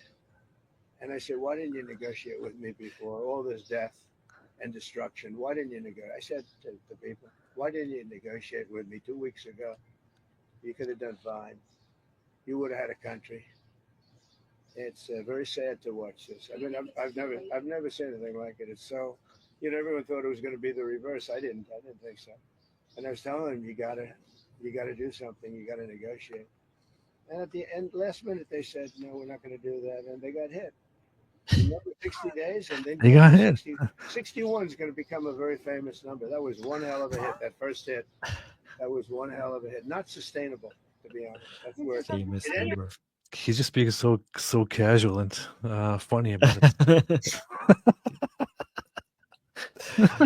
I'm glad he finally stopped standing in the way of this. Whole thing was supposed to happen in May, but Trump was stopping it. So I'm glad he stopped. He also said, so reporter asked him, what do you say to the supreme leader of Iran who says they will not surrender? And he said, oh, good luck. Good luck with that. That's all he said. Yeah. So, but right by the now, way, they are trying to surrender. Like, this is what they always do. They come in front of the cameras and say we never surrender, and they go behind the cameras and they beg for mercy. Right? They basically this is always their strategy. Yeah, they also said that they want to. Oh, they asked this morning. Apparently, this is what Trump said and what the administration said this morning. They asked.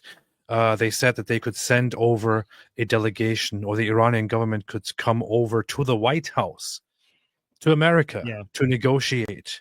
And Trump basically said it's too late for that. Yeah, so it's too late. And he also said, well, you can't even come here because there's too many bombs. You can't even fly. I know. He also said, like, all the people negotiating with him are dead. So who am I negotiating with now? Yeah. Let me take a few super chats here before I completely forgot about the super chats. Why is AP late? Did they beat him they beat me in the desert? Armin probably doesn't know what this is, but Jewish Samantha says they beat me in the desert. This is from a clip. Jack Ray, was Muhammad beaten in the desert, or was he just pounded? What is this joke? It's from you probably haven't seen that clip, but it's this guy who wait, it's right here. It's right here. I'm gonna put it right here. This guy who went to Egypt to go to the Gaza border and wanted to open the Rafah gate, but the Egyptian authorities, they wouldn't let him through. They are starving children. I tried to feed these children and they shot at me. For love, for humanity, for Islam, stand with your Islamic peoples. Please stand with your Islamic brothers and sisters. They welcomed me into their heart. I paid to go there as a nurse. They beat me in the desert for feeding starving Islamic children. This is all it's about. Wait, who is he? Did they beat him really in the desert for feeding children? I don't even. It's like the rant that he's making here. I can't even connect. Like, he jumps from "they welcomed me" to "they beat me in the desert." They beat me in the desert, and they were starving children. He later goes on to talk about how he saw women, and the women didn't have milk in their breasts left, and they were trying to feed their starving children, the Gazans, but the mothers didn't have any milk left because they were starving so much. That's not even possible, man. Like for such circumstances to arise, you would have to have extreme, massive levels of starvation, which have not been reported anywhere in Gaza. Yeah, I did a stream on this on the Atheist Republic. Do you know that?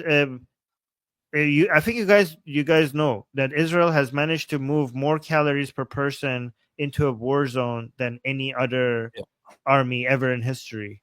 They actually broke the record on that. So, and instead of getting congratulated for that, they are told that they're called the evil that are trying to use starvation as a weapon of war. Yeah, that's what you get for the babies and women. The women are trying to feed their dying babies, and their breasts are empty. Do you know what that smells like? We don't know what that smells like, and neither should you. I was thinking he was probably going around smelling all the breasts of the women, and then that's why they beat him in the desert. Get away, you pervert. Do you know what that sounds like? You know what that sounds like? What does it sound like? What does it sound like? Anyway, do breasts that run out of milk have a certain smell? Probably not. I wouldn't know. He apparently knows. He also knows that they have a distinct sound. He was going close. Like, wait. Let me listen to that again. Let me put my ears on your breast and listen to it again. Listen to the lack of milk. Oh my god. Anyway, Raisin Bread said Armin is an atheist, yet he behaves and thinks like a Christian person in some instances. Do you realize that, Armin? Yeah, he's actually a Christian. He just doesn't want to tell people. Yeah. I mean, look, I even have Christian decoration behind me. Oh yeah, what? Oh, that's just a book. I was wondering what that is. There's like an icon in the back, and then there are different things here. Yeah. Why do you have that? How about this? Raisin Bread, I think you are the one who's acting like an atheist, and you don't realize that. You're being as good as an atheist. I get to complain the game. But then he's basically using Christian morals, which you're also using. No, he's using. How do you explain this? Okay. Gilad22, Shalom from Switzerland. Thank y'all for your work. Keep it up. AP, vielleicht fällt ja zufällig und aus Versehen eine Bombe auf Al-Aqsa. Spaß. That says maybe accidentally a bomb will fall on Al-Aqsa. Who knows? That'll be funny. By the way, as Sarah mentioned in the chat, the Jews have already claimed me as one of their own, so I cannot be a Christian because I'm an honorary Jew. Well, they also claimed me last year, but then I became a Christian anyway. So then you're lost cause then. So I'm still available as an. Moshko and Armenia, inshallah, soon we will drink a beer in Iran. Hey, I will join you. I will join you. Okay, yes. Yeah. I will drink. I haven't drank alcohol for a long time for health reasons, but for that purpose, if that would require me to break that rule. Me too. By the way, guys, I'm not a Muslim. It's health reasons, okay? I will drink alcohol just to prove that it's not for Islamic reasons. Prove it right now. Skyscraper philosophy. If only these airstrikes had coincided with one of the recent Iranian mass demonstrations, do you think people will rise up now or too afraid of bombs? What do you think, Armin? Do you think Okay, they will rise? if only they had coincided with one of the recent. Yeah, it's unreasonable to ask people to go protest while bombs are being dropped in the streets. Okay, so this cannot happen at the same time. We need Israel to take out, after Israel is taking out a lot of the threats to Israeli people. Then I hope Israel will start focusing more on threats to Iranian people inside Iran, removing a lot of the institutions and people responsible for crowd control and riot suppression and stuff like that. And then if those are removed, then once the bombardments are stopped, and hopefully if we take out Khamenei, then we could hopefully see mass demonstrations. But right now, under heavy bombardment, asking people to go out right now, that's unreasonable. Nice. Etsky, God bless Israel and save Iranian people. Inshallah.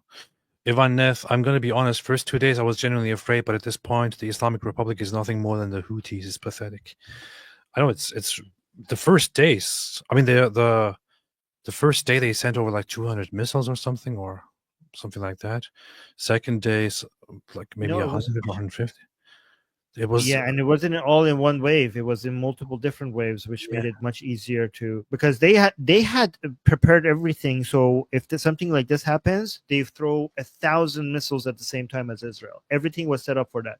But because Israel managed to take out all the people in command, and also they had this drone base already set in Iran, that at the time that the regime wanted to retaliate, these drones, and they also had explosive on the missile launchers and drones and the explosive that was already within the missile launchers. Did you know that within the missiles they had already, it was kind of like the pager attack. Some of these missiles had already explosive within them because of the pieces that they used to build the missiles. Israel somehow managed to get explosives in there, and they just blew up at the moment that they were supposed to launch the missiles. And the drones that they had a military base ready in Iran, just there. I don't know for it's been there for I think a couple of years there, and it's just like Israel had a military base in Iran, always waiting for a moment like this. So because they had no commanders, because some of these launchers or the missiles had already explosives in them, and because of the drones just got up in time to go attack these launchers, then the regime was incapable of doing that 1,000 guys. If the plan of sending 1,000 missiles at the same time to Israel was successful, it would have overwhelmed all of the defense system of Israel, and many people in Israel would have died. But because of the great works of Mossad and the IDF, they managed to destroy that plan, and also made it all of the missiles. They threw about 100 missiles, I think, on the first day or something, a few hundred, and all of them came in like different waves. They didn't all come together, so it was much easier for Israel's defense system to handle all of that. So this was, guys, the movie of this has, like, when the pager attacks happen, I think like, okay, the movie of this has to come up. But now I don't want to see the movie of the pager attack, because this is so much better. They have to turn this into a movie. Like, it would be a crime against humanity if this attack does not turn into a movie, because it was amazing. It was beautiful. It was 007 on steroids. So yeah, it needs to happen. I want to see that too. I want to say me that. Dehexian AP, did you read Jeremiah 49 verses 34 to 39? I haven't. Tell me what it is about. Did I make a note about that? I don't know. I'll have to check it out. Etsky 70, Rising Eagle, Israel saving Iran. Powerful. Mr. Krangus, think the US will strike soon. Inshallah tonight. Seems Chad Winger, the ultimate Dawa destroyer, said, Armin, who is cooler, Mike Winger or David Wood? David Wood, because I don't know who Mike Winger is. Somebody clip that and publish it. He doesn't know who Mike Winger is. Somebody clip that. That's the ultimate destruction of Mike Winger here. Sam 1234. Sure. Did you see Tucker pretend geopolitics doesn't exist? Ted Cruz had him cowering under his lame table, crying, "He beat me in the desert." I saw that. I saw some of that exchange between Tucker Carlson and Ted Cruz, and it's just one of those funny instances where Tucker Carlson looked like a complete idiot. But to He those who always are did. watching it, who are like this new trend of hating Israel, they actually think that Tucker Carlson made good points and made Ted Cruz look stupid. But Tucker Carlson, he actually said in the interview that if it was proven that that the Islamic regime of Iran engaged or tried to assassinate Donald Trump, then America should just nuke Iran. But nothing like that happened. That's what Tucker Carlson said. And Ted Cruz then later on afterwards says to him, we have it, man. We have arrested and we have made the connections already. We know for a fact that the Islamic regime did indeed come after Donald Trump and did indeed try to assassinate him. So according to this, now we should send nukes over to Iran, according to Tucker Carlson. This idiot is just talking out of his behind. He doesn't know what he's talking about. Tucker Carlson is a complete lunatic. Yeah. He's on the side of the worst people. Like he's on the side of Putin and the Qataris. I mean, it's so amazing how some people on the right are supportive of Qatar, which is the main funder of wokeism in the United States. Yeah, like you guys are anti-woke and also allies of the main funders of the wokeism in the United States. How does that make it? Make that make sense? Because a lot of the people, a lot of influencers, a lot of influential people on the right are people who will just go wherever they see opportunity and money. This includes people like Candace Owens, Tucker Carlson, and others. So they will happily, if they see an opportunity for business or a fat bunch of money, they will be like, oh, okay, yeah, just tell me what to say. This is what Tucker Carlson is doing. We now have documentation out there that Tucker Carlson was paid huge amounts of money to do an interview with Qatari government people and all that. He's on their paycheck. This is just what they do. Yeah. It's easy. But all of that money didn't work. Like the Qataris paid so much money for Trump not to go to war with the regime, and they gave him a plane even. But now all of it, for some reason, none of that worked. So are they going to get their plane back? I wonder. No. Too late. Skyscraper philosopher. Some Iranian commentators say Iranians will be less willing to rise up because of bombs. Is this bullshit? And will Iran's regimes fragment into civil war? It will not go into civil war. But yeah, so Armin basically just addressed this part as well. Yeah. But I do expect some, it's natural for there to be some chaos at the beginning, because obviously things are going to be chaotic. But whatever, it's not going to be a chaos that is going to be long lasting, and whatever disorder that we see at the beginning is going to be worth it, because the disorder that the Islamic Republic causes around the world is so much greater than the temporary disorder that we're going to see during the transition. Okay. Yep. Pray with me, Armin, says Diamond Encrusted Abdullah. Nice. I don't know why. Diamond. It's G70, Jesus for Iran. Powerful.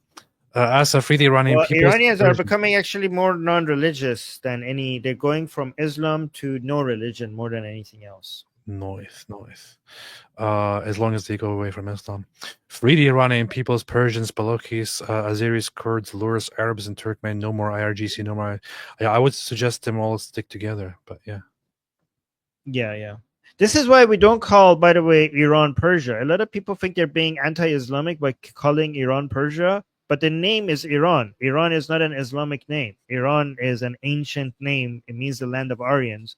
Okay, so Persia is not. We don't call Iran Persia because only half of Iranians are Persians. So by calling Iran Persia, you're missing all these other Baluch, Azeris, Kurds, Lurs, Arabs, Turkmen. These are all Iranian citizens as well. So it's not Persia, it's Iran. Nice. So you're the Aryans, right? Yeah. Armin actually means, you know what Armin means? Of course I do, but say it. Armin means the guardian of the land of Aryans. So you are a proud defender of the Aryans people. So Aryan doesn't really mean what you guys like, what a lot of people think. So that Adolf guy, he uses the word Aryan in a different way, but Aryan actually doesn't mean what Hitler made it to me. Oh, we get it, Armin. Just say you're a proud Aryan. I don't know. This is your channel. Do you want it to get nuked out of the? Why are you doing this to your own channel? I don't know. Chad Winger says some people are worried about the ethnic diversity of Iran might cause civil conflicts in Iran if the IRGC falls. Armin, your thoughts? Yeah, what are your thoughts on that? Quick, briefly. Might cause civil conflict. No, so in Iran, the main identity is Iranian identity. Okay, so if you ask that vast majority of the Kurds, they will say that they're Iranian before they're Kurds. If you ask the vast majority of the Baluch in Iran, they will say they're Iranian before they're Baluch. If you ask before Islam, before their ethnic, before their religious identity, and before their ethnic identity is the national identity.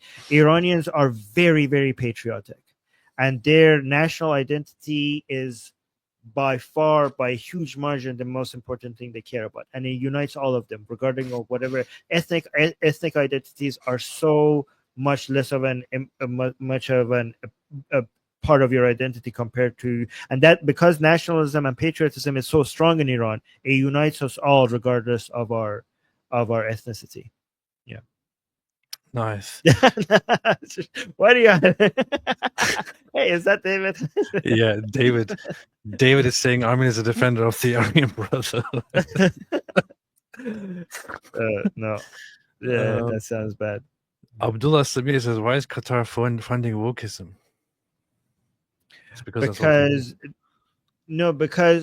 Qatar tries to use soft power as leverage in the politics of other countries, regardless of whether they believe it or not.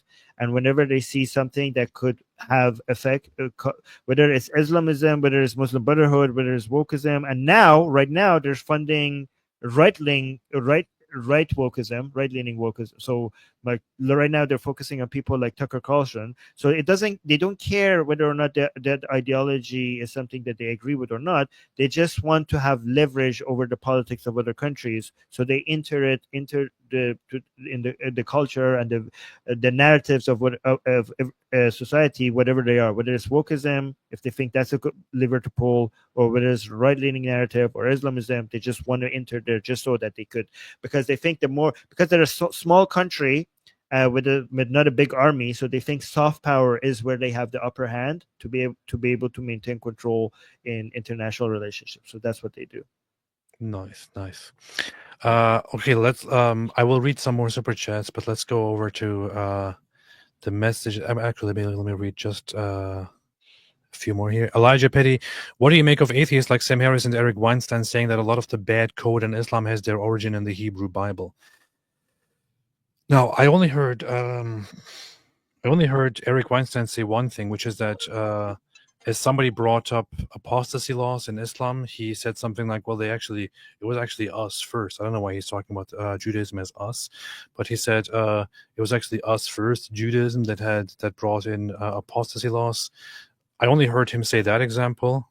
Now, first off, that example is actually wrong, because Judaism doesn't have apostasy laws.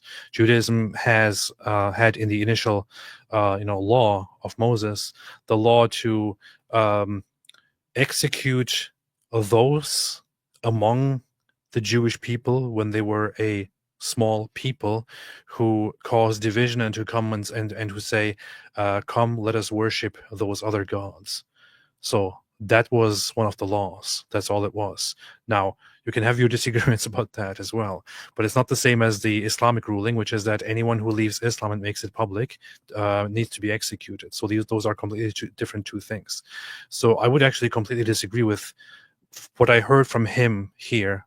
For example, considering that in Judaism you had that law 1,600 years before Islam came up with the idea to just execute anyone who leaves the faith. Islam should have come up with something much better 1,600 years later, but only came up with even more barbaric stuff. I'm not sure what Sam Harris said about any of this. I haven't listened to him in like centuries. But yeah, what do you think about this, Armin? I mean, whether or not the Hebrew Bible has good teachings or bad teachings in them. This whole the bad codes, the origin of a code coming from somewhere else, it's not a really good argument, because I could say the code for Nazism is based in Darwinism. So should I be against the evolutionary theory just because the code for a lot of Nazi ideas is rooted in evolutionary theory? Like it does. Wait, are you anti-evolution too? Wait, are you now anti-evolution as well because you became a Christian? No. Or is that, I don't. no? I don't really have Okay. a stance on evolution at all. So. Oh, okay. Yeah. Sam Harris is totally irrelevant, said J.A. Ashmes says, AP, you're not entirely correct here. Maimonides had similar apostasy laws, but he was in an Islamic country. Well, Maimonides would be kind of irrelevant here because, but I see your point, but it would be irrelevant because it's about the Hebrew Bible. So what Maimonides ruled would be different. What? But do you see my point? Like something being have origins in some other things doesn't really mean, like the origin could be something good, and then even if you're rooted in that, it could turn into something bad, or something could be rooted into something bad but turn into something good. So things in religions and culture, everything is connected to everything, right? So bad things could be connected to good things could be connected to bad things. Just this connection doesn't make, if a bad thing is connected to something else, that doesn't mean that that thing is also bad. Like everything is connected to in society, everything is connected to everything else. So it's a lazy argument. I guess if somebody wants to make the argument that Islam only has certain bad things because those bad things were present in the Hebrew Bible and Islam adopted those things, I mean, even if you wanted to make that point, I would challenge that as well, considering that. And I would say that Sam Harris, for example, probably doesn't really understand how Islam works. But he admits that when we were talking to him on our show, he said like, "Hey, I don't understand Islam as much as you guys." So he was humble enough to say that. Lots of people have this false idea that Islam adopts the Bible and adopts biblical beliefs directly. They think that Islam is kind of like Christianity, that it comes with the Bible, but it doesn't. It is a foreign religion that comes from a polytheistic environment and then tries to take biblical ideas, but it doesn't have the Bible. Whereas Christianity, for example, directly is originally a Jewish religion that directly continues the biblical tradition. Islam doesn't have that. Islam is completely foreign. So you can't really explain in the same sense that certain things are only in Islam because they were also in the Bible. You know, it doesn't really work that way. So Islam started from this Judeo-Christian sect that was considered to be heresy by the Romans. So what was officially canonized within the Roman Empire, a lot of other Christian beliefs were considered to be heretical, and they moved into the borders of the Roman Empire. And some of those sects are basically sects that ended up being in the northern part of Saudi Arabia today. And those Arabs who originally had this Judeo-Christian sect, eventually, and their focus was on, they were a type of Judeo-Christian sect that really emphasized on Jesus not being the Son of God or God, and him being the prophet of God only. And eventually that being mixed with some other local Arab traditions during the Umayyad dynasty, that was the birth of Islam during the Umayyad dynasty under Abdul Malik and Ibn Hajjaj. The mix of these things gave birth to Islam. So the thing it has is, a lot of different mixes.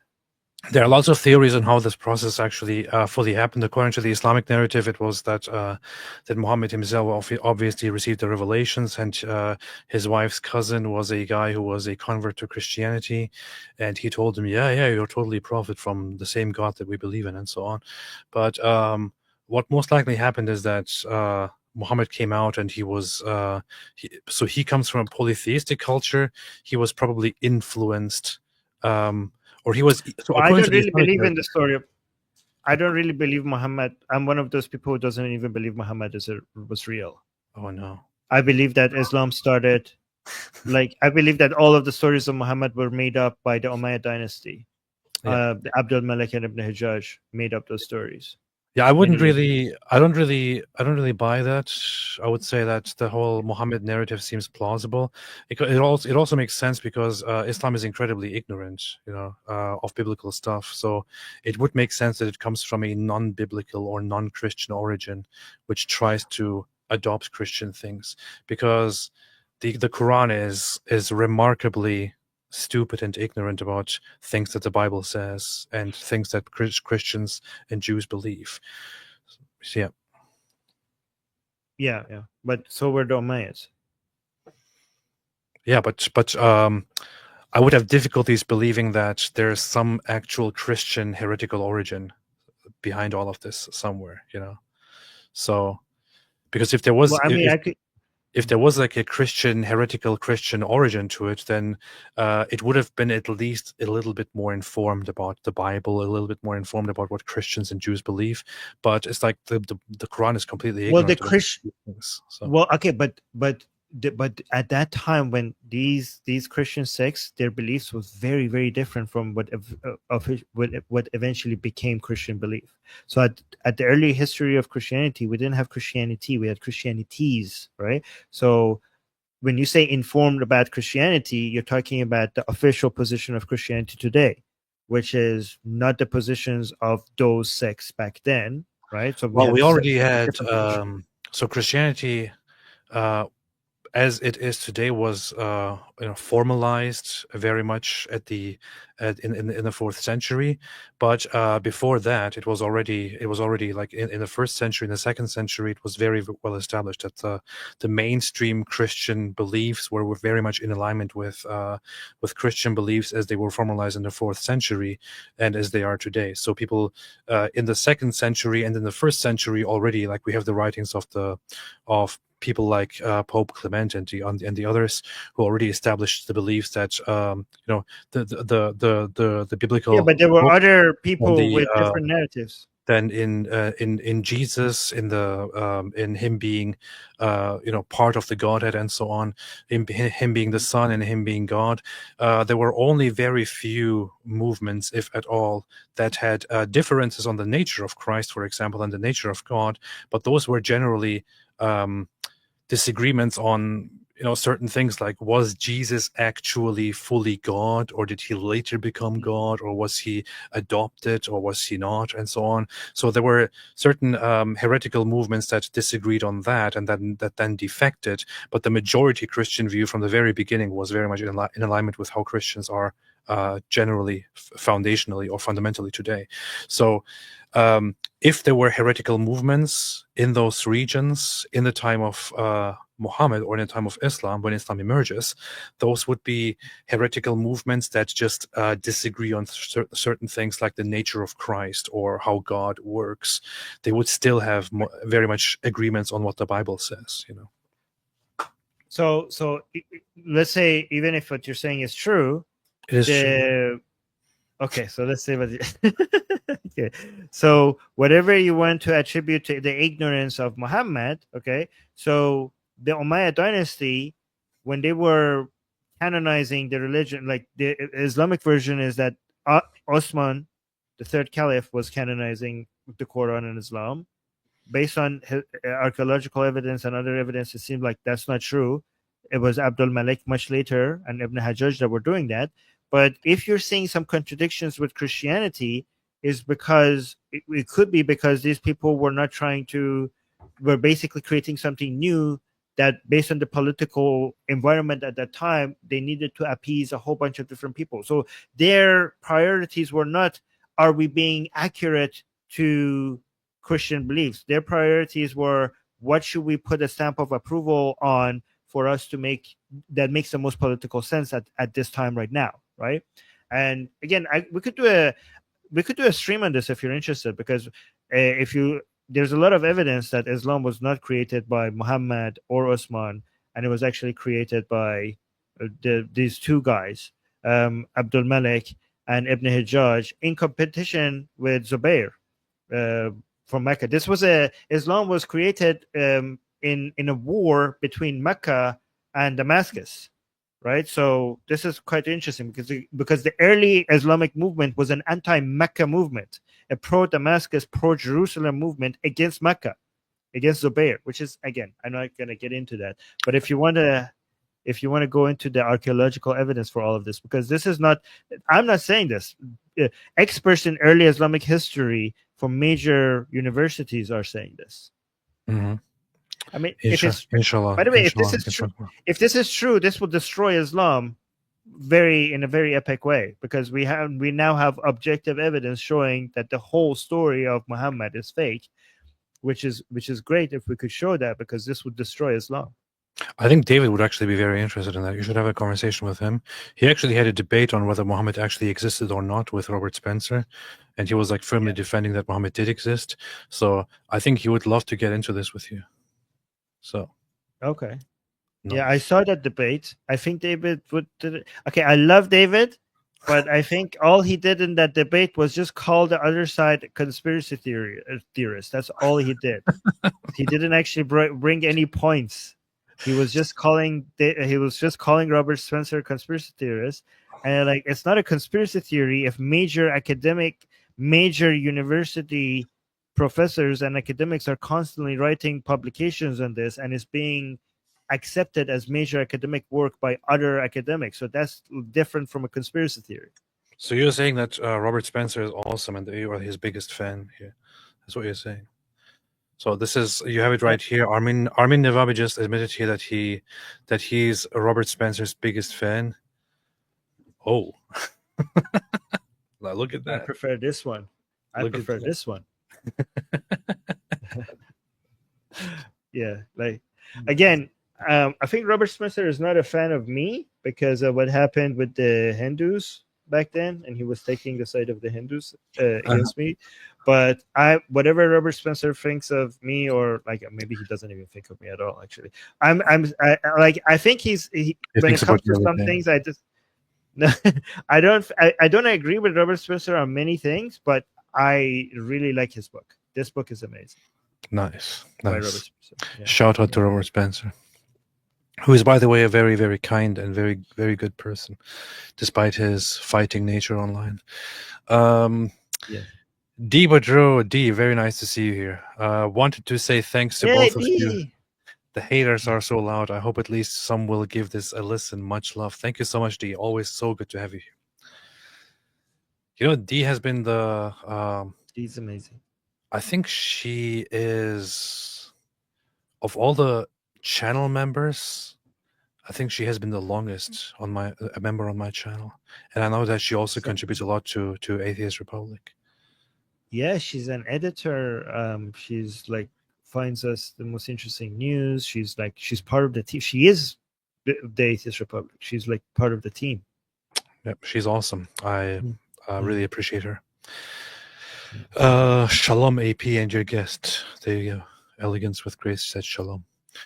And finally, one more time, lazy prodigy. I'm struggling with the pacifist aspect of Christianity. This has weakened my faith. I could never lay down my life without a fight. I don't think that anyone actually suggests that Christianity would suggest that you should be pacifist. We had a conversation about this earlier on a live stream with on David's channel, where Bob the Builder joined us. And we talked about pacifism, where the consensus was that that Christianity is not pacifist, and it never was. Now there are certain Christian traditions and certain Christian aspects that go into some kind of pacifism, if you want it like that, such as Eastern Orthodox monasticism, for example, or different cultures within Protestantism. But Christianity is fundamentally not pacifist. I wouldn't say that. It has been very much established from the beginnings of Christianity that there is that self-defense is entirely justified, and so on. Yeah. Hey, have you read Bart Ehrman at all, or have you consumed any of his work? I talked to him twice. I interviewed him actually, and I also read his one book, which is How Jesus Became God, or something like that. Oh yeah. Yeah. Okay. Why? No, I just wondering. I'm gonna, if I say why, I'm gonna offend a lot of your fellow. I wonder how you could be very believe. Do careful. you like his work? Yeah, Be very careful now. Do you like it? Do you like his work? Do you agree with Berderman? No, I mean, I agree with him on certain things, but not on other things. I mean, I know that he's a good scholar in many ways, in many regards, but there is some solid criticism that people have in especially how he, for example, reads into the development of Christianity. For example, he tries to interpret certain things that you find in the New Testament figuratively, in order to suggest how people actually had a different view of Jesus in the beginnings and so on. I don't know. He's a very respected scholar, biblical scholar by both Christians and non-Christian scholars. For his knowledge and for some of his takes, but I would say that most Christian scholarship doesn't agree with him, So, and I would say that some of his perspectives, such as that the early Christians, anyway, long topic, man. Let's talk about the messages. Justin Key was listening to Glenn Beck earlier, and he said the Shah was responsible for what unfolded leading up to 79. Any truth? Completely false. He said Shah was responsible for what unfolded leading up to the Shah. By the way, it's not Shah, it's Shah. He was responsible for the greatest progress in Iranian history in the shortest amount of time possible. By every metric, economically, welfare, education, everything. The Pahlavis lifted up Iran and made it a jewel in the Middle East. Yes, until it was destroyed by the Islamic Revolution. They're also responsible for women being so powerful in Iran. The position of women in Iran before the Pahlavis was similar to Afghanistan right now, at the time of the Qajars. The only reason why you're saying Iranian women being so powerful, so educated, so bold, so courageous is because the Pahlavi kings lifted women and they unchained them, they give them the liberty and they empowered them. Technically, I think the two Pahlavis, Reza Shah and Muhammad Reza Shah, should be considered the two greatest feminists in history, which is going to piss off a lot of feminists, calling two men the greatest feminists in history. But nobody has done more than these two men in empowering women. Nice. Anyway, do you want to listen to the messages from Israelis?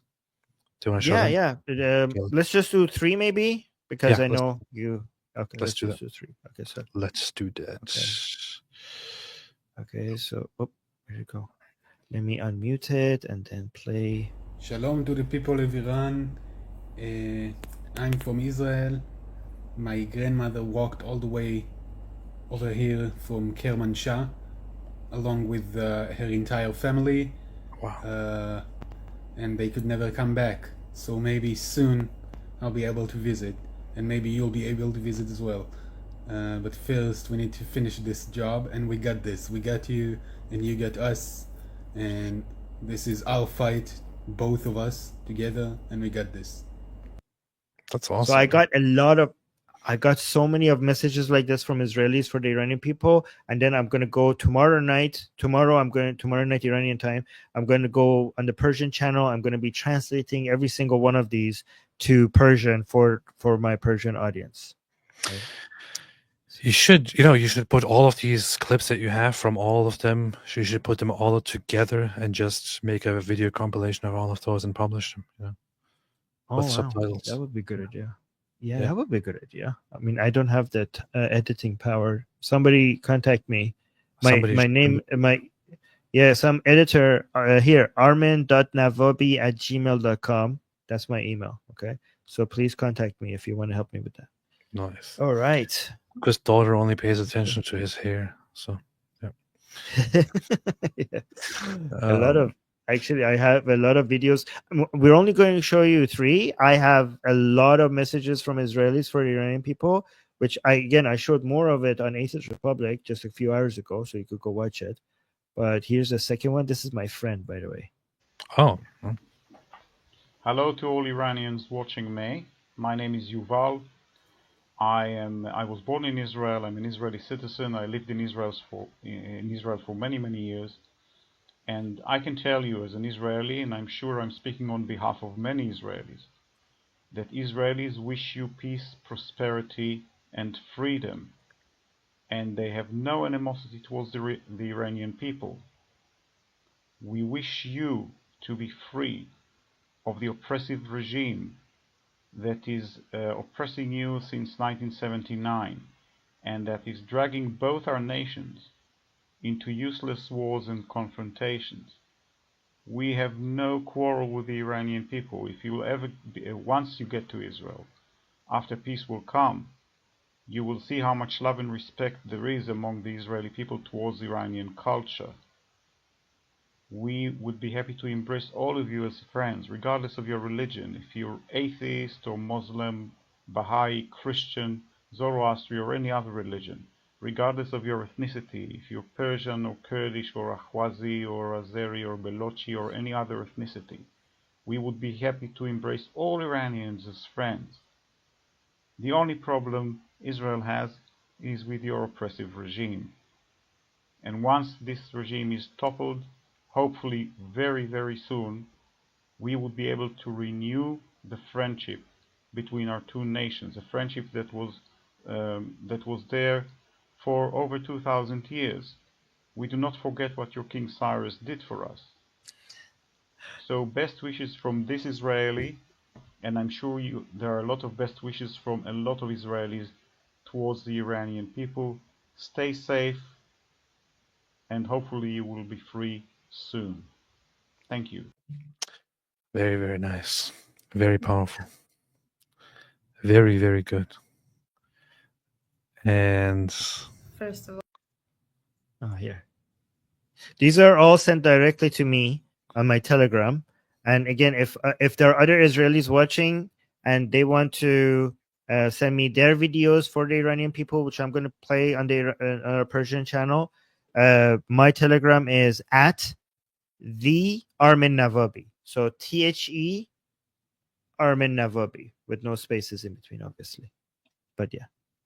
So, first of all, thank you, Armin and the community, for this opportunity to send a message. This is a message for the Iranian people. I want to tell you, we're not fighting you. We're fighting the regime. We know you're going through a lot. We know it's rough. But we promise you it's not against you. It's against the regime. And we know it tells you otherwise. It's not true. So I want you to know that we wish you well. You deserve better. You will have better days. And after this whole mess, this storm, the lion will rise. We love you. We support you. We are always behind you. Stay strong. Be safe. Love from Israel. Oh, very so nice. sweet. Can we do two more? I know we said three, but just two more. Can we do two more? Yes, of course, of course. Okay. Thank you. Thank you. Two more videos I sent. Let's see. Shalom Armin. Shalom la'am b'Iran. Hello to the Iranian people. This is a message from Israel to you, the freedom-loving people of Iran. Israel is not fighting against you. Israel is fighting for our peace and for your freedom from your oppressors, the same people who aim to destroy my country. Our victory is your victory. Your freedom is our freedom. Long live the people of Iran. Am Israel Chai. Perfect. Just wonderful. And here. Hello to the Iranian people. I am from Israel. See, I have a yarmulke. And I want to tell you two things in this ongoing conflict, the rising lion. The reason we do it is for two reasons. It's to prevent the IRGC having nuclear weapon and having ballistic missile plan the goal project. We have to annihilate it, because if we won't annihilate it, we will be annihilated by them. We have no choice.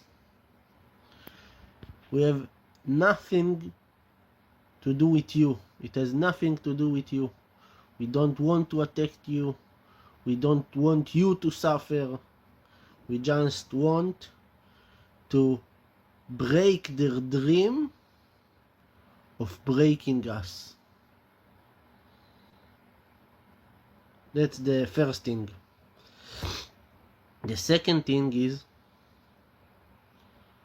we remember what the Persian people do for us. You are ancient people and we are ancient people. We still remember that you freed us from the Babylonians. So it's time for us to help you get freed back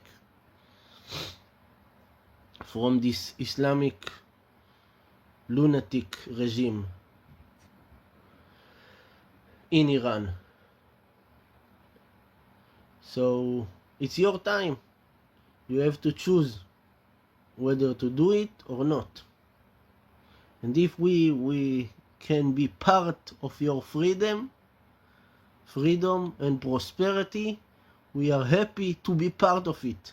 It's an honor for us. But it's your choice. It's your country. And you need to choose whether to do it or not. Very nice. And I repeat, we don't want to fight against you. We have nothing to do with you. It has nothing to do with you.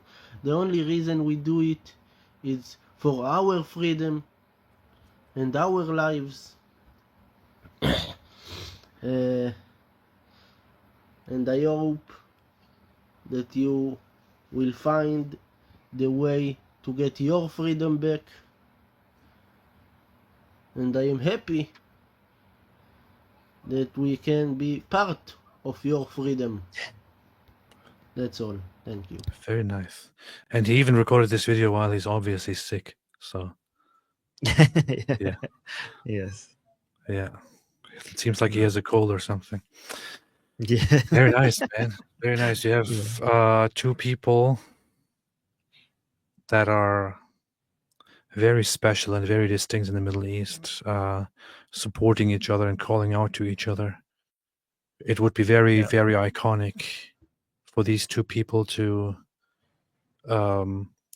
help each other right now and to then once again establish wonderful relations. Lots of people are not aware of this, but Iran, before the Islamic Revolution, was close with Israel. Iran and Israel were friendly, on friendly terms, and things went really bad with the Islamic Revolution. So it's time to reverse that. Yeah, the way I look at it is that the Iranian people and the Israeli people are two nations fighting for life in this sea of death, surrounded by this cult of death in the Middle East.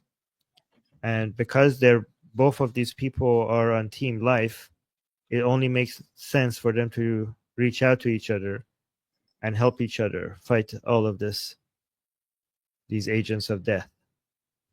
Nice. Yeah, so Israel and the Pahlavi Iran were allies. And today it's so strange that after 79 the Islamic regime started ruling, and their slogan has become "Death to America, Death to Israel." When Iran was allied with America and allied with Israel in the past. Yeah, and more importantly, death to their own people, because that's the only thing they have been more successful in, more successful than death to America and death to Israel. They have also spread this ideology of loving death and martyrdom and killing their own people, So even though they chant death to America and death to Israel, the only death that they have been successful at is the main death that the main death that have been successful at is the Iranian people. The Iranian people have been paying. I mean, a lot of people have been suffering because of the regime in Iran, but I would say that the Iranian people themselves have been paying the highest price for this. Nice. AP, how crazy it is that you made me, that you and me started out as affair after October 7th. I made you laugh, I made you cry, and here we are destroying the IRGC. Said Alhamdulillah Shawarma ibn Tahini. Yeah, totally. John Bunduk, also Islamic Republic caused many of these issues in Iraq, especially today, where militia proxy parties hold control by intimidation and judicial coup. It's Iraq, Syria, Lebanon, Yemen, you name it. Everywhere. They tried even Jordan. Their whole network will everywhere. collapse if the Islamic regime is removed.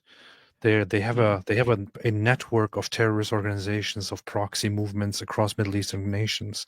It will collapse if if the IRGC is gone.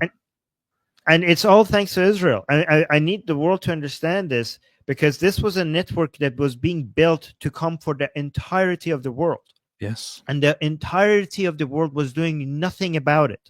Yes. And this is why supporting Israel is not supporting Israel. Supporting Israel is supporting the world, because Israel is standing between the world and the enemies of the world. Yes. That's true. Striker, I think the risk of US IAF killing Khamenei is that it can delegitimize a successor government in Iran. If Iranians remove him, it'll be more credible. I heard that concern as well, that it should be left to Iranians themselves, because if Israel and America take him out, then they will have acted on behalf of them. But you could play that game, but what if they can't? So you want to gamble, you want to play that game, you want to be like, okay, let's the Iranian people do it, not I mean, here's the thing that Israelis have learned. We should stop worrying about how the world views us and just do what is necessary. Because when you constantly worry about how the world views you, that's a recipe for your annihilation. Okay, if you need to take somebody out, just take him out. The world will judge you negatively no matter what you do. If they see you in a negative way, they will continue. You cannot make them happy. All right, so fuck them. So fuck the world. Just take out, if you can take out Khamenei, just take him out instead of constantly worrying about how the world will look at it. I mean, the Israelis now know this. The Israelis have tried making the world happy, and the world constantly blames Israelis no matter what they do. So fuck them. I mean, I know, I understand your passion, but we don't cuss here, so. Okay, sorry. You're a Christian channel now. I'm sorry. Sorry. No, you know that we even did that before I was Christian. Okay, I'm sorry. Okay. It's fine. It's fine. I understand. I'm sorry. It's okay. I'll let it pass for now. K4, I have to question whether Afghans are that anti-democratic. Ahmed Shah Massoud was massively popular in Afghanistan. Even in death, he was consistently pro-democracy and even pro-women's rights. I don't know, but if you want to ask them, so we have surveys. According to the surveys, the Afghans are over 90% of Afghans say they want Islamic law in Afghanistan. So, yeah. Well, things were different back then during Ahmad Shah's time. Things got worse. So, yeah. Nowadays, it is. I mean, I brought up the Pew Research poll, which was from 2013, where 99% of people in Afghanistan said they want Sharia law. 99%. I mean, the problem is that they even ask specific questions, because sometimes you ask people and they say like, yeah, you want Sharia law, and then you ask about the specifics, and they're like, well, you want this in Sharia law? Like, oh no, not that. Okay, so some people are shy. They say they like Sharia law, but once you explain what's in the Sharia law, they're like, yeah, no, I don't want that. But the problem is in Afghanistan, they even specifically ask, would you want to kill apostates? They were like, yes, very much so. Do you want to? Yeah. So by a huge, a high percentage, we're like, yep, we want that. Thank you very much. That's exactly what I want. Exactly that right there. Yeah, killing apostates, stoning adult. Yeah, that's exactly what I want. 99%. Wonderful. Really messed up, man. Completely messed up people. Oh, Can this you is a all good question. explain how Iran was taken over by this regime to begin with? Well, so it all started 2,500 years ago. No, sorry, go ahead. Go ahead. No, so here's the thing that everybody needs to understand. It was the leftists opening the gates to the barbarians from inside. Okay? And this is what the West has to understand because it's happening again in the West. Okay? So the Islamists themselves, they did not have the political capability to do that. The 1979 Islamic Revolution was not merely an Islamic revolution. It was an Marxist Islamic revolution. The leftists and the Islamists united with each other, and that's how they managed to make this happen. I've actually written an article about this in detail, which I could, if you guys want to, hold on. That if you guys want to go read, let me share that with you. Okay, so can I share this with everybody? Yes. So this is a major warning to the here. It's you see the article? Yeah, this one. Okay. So this one, by any means necessary. I'm gonna put the link in the chat for you guys, right? So this is a major warning to Western countries to see how an entire society, we lost the unity, the alliance between leftists and Islamists took our country away. We Iranians, this is why Iranians knew how dangerous this alliance between Islamists and leftists are, because we lost an entire country to it. We knew, and again, Muhammad Reza Shah, the father of Reza Pahlavi, he coined the term that the unholy alliance of red and black. Irtijai Sorkh o Siyah.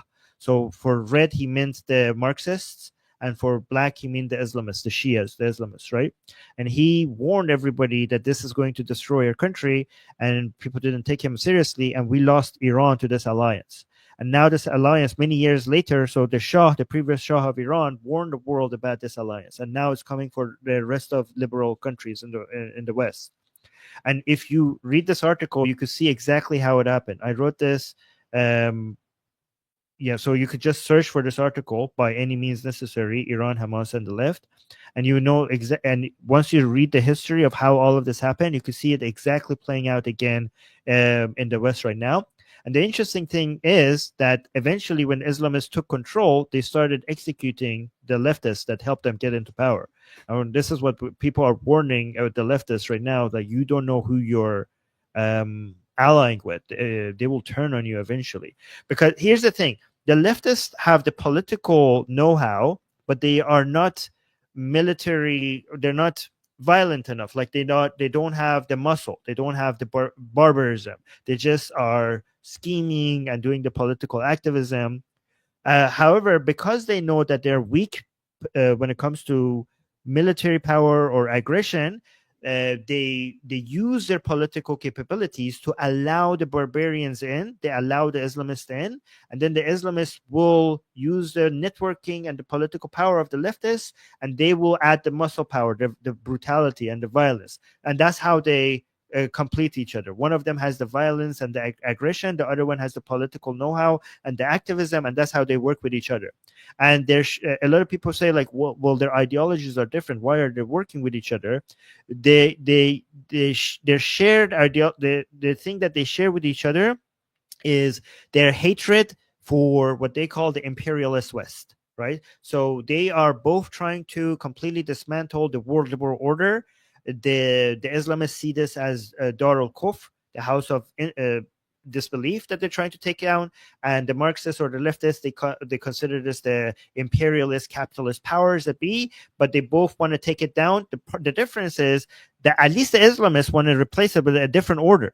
The leftists, they just want to destroy order altogether, right? And that's why eventually the Islamists will, once the Islamists and the leftists win, eventually the Islamists will destroy the leftists, because they both agree that they call it Western imperialism, we call it the world liberal order. Once they destroy that, they see eye to eye in destroying it, but they don't see eye to eye in what should replace it. Because the Muslims, they either want, if they're Sunni, they want to replace it with a caliphate. If they're Shia, they want to replace it with an imamate. the leftists actually don't even have a plan for what they want to replace it in. They just want chaos. Okay. They just want the order. They're just anti-order, and that's when they win. They start attacking each other. But again, read this article. I think it's very well written, and I know that because I wrote it.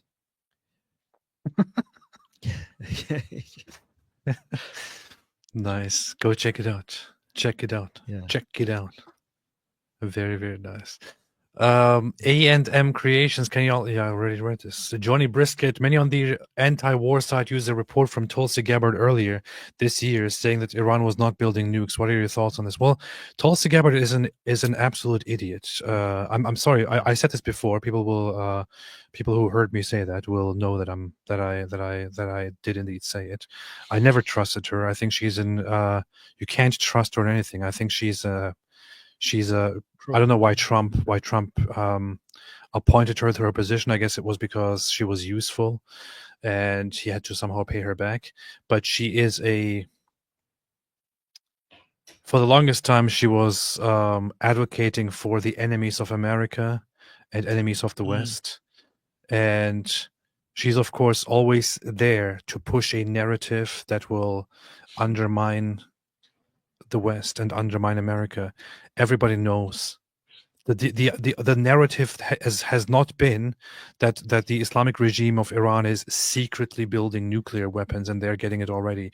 The narrative that Israel also pushed out there, which is factually 100% proven to be true, is that the Islamic regime has the capability at this stage, had the capability to very, very quickly, within weeks or months, build nuclear warheads, build nuclear weapons, and fire them at will. And that this is a time where they have to be stopped because their uranium enrichment has come to such a level where it is easy for them to easily establish it. Whether they are actually secretly building nuclear weapons or not is a whole different question. We don't know that. But the main accusation, which is also 100% true, is that they have the capability and they shouldn't be left unchecked. We actually have audio leaked from Fakhrizadeh, the late scientist that Mossad killed of the Islamic Republic, basically showing that they were active during the time that the JCPOA was in effect with Obama. During even that time, they were actively working on creating warheads on missiles that are capable of carrying out, basically turning those missiles into nuclear weapons. Again, violating the terms of the JCPOA. So we know that. And the whole plan was to just make sure that they have weapons that could immediately be turned into nuclear weapons and also have enough enrichment uranium to do that. So even though you don't have a nuclear weapon, because if you do have a nuclear weapon, probably Mossad will figure it out and it will unite the world against you. But not having a nuclear weapon, but be able to going from not having a nuclear weapon to having a nuclear weapon at a moment's notice. That's what they were trying to achieve. So technically not having a nuclear weapon, but being just only a very short distance away from having a nuclear weapon. They wanted all the benefits of having a nuclear weapon without all the costs of uniting the world against you. That was their strategy. Yeah. And by the way, about Tulsi Gabbard, Trump was asked, and he actually had said something very, very interesting. So let's see. She's pro Putin and she was pro Assad as well. So it's a bizarre choice. She is terrible, and she's one of the two people that should never be appointed to any government position. But here's what Donald Trump said when he was asked. But how close do you personally think that they were to getting one? Because Tulsi Gabbard testified in March that the intelligence community said Iran wasn't building a nuclear weapon. I don't care what she said. I think they were very close to having. So Trump is asked, so what do you think about Tulsi Gabbard? Tulsi Gabbard says they weren't close. Like, I don't care what she says. Very, very glad he said that. She deserves being shat on like that. It's funny because he appointed her, but they're like, but Yeah, Tulsi like- Gabbard said, I don't care what she does. If you don't care about what she said, then why did you put her in that position? That's the question I want to ask too. But yeah. Anyway, JT, once empowered, Iranian people need to outlaw Islam and never let them back. Now, here's a problem that I have with this. That would help Islam. Exactly.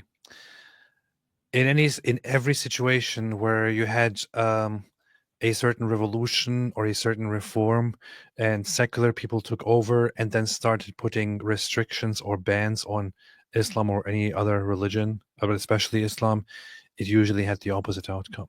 Especially with Islam, you can't play that game. It's a very stupid idea. Especially if you have a Muslim population in the country, you can't play that game. If Iranians came and did something like outlawing Islam, the Islamists would immediately use this to rile up the people and to play a very, very violent narrative. And this would also over time build the resentment and would give in to the whole idea of Islam being repressed, and it would prepare for future turbulences. This is what happened on a lower scale, it happened in Turkey, which is what led to the rise of Erdogan and his party. This is not a good idea at all. In fact, you would want everyone to be free to talk, because Islam is such a bad idea that if it just didn't have the unfair advantage of governments supporting it or making it illegal for us to criticize it or censoring us, if we just had a fair platform, a fair environment for us to go at it, we will just win that battle anytime. So we just want everybody to be able to be free to say whatever they want, and we will win that. The only reason why Islam wins is because either governments outlaw criticizing it, or they censor you, or they just it has some certain in Islamic countries, they make it absolutely unfair, but in non-Islamic countries, governments still find a way to give Islam an advantage, undeserved advantage. If we just get a fair ground for us to fight it out, Islam wouldn't have any chance. So just let everybody attack Islam freely, and we will annihilate Islam like that. I mean, if you ban it, it seems like we're cowards, that we don't actually have good points against Islam, and the only way to win against Islam is to not let people talk about it. But we are confident enough to know if we just make the environment fair, we will win this. We will win against Islam. So let it be a fair game. Yeah.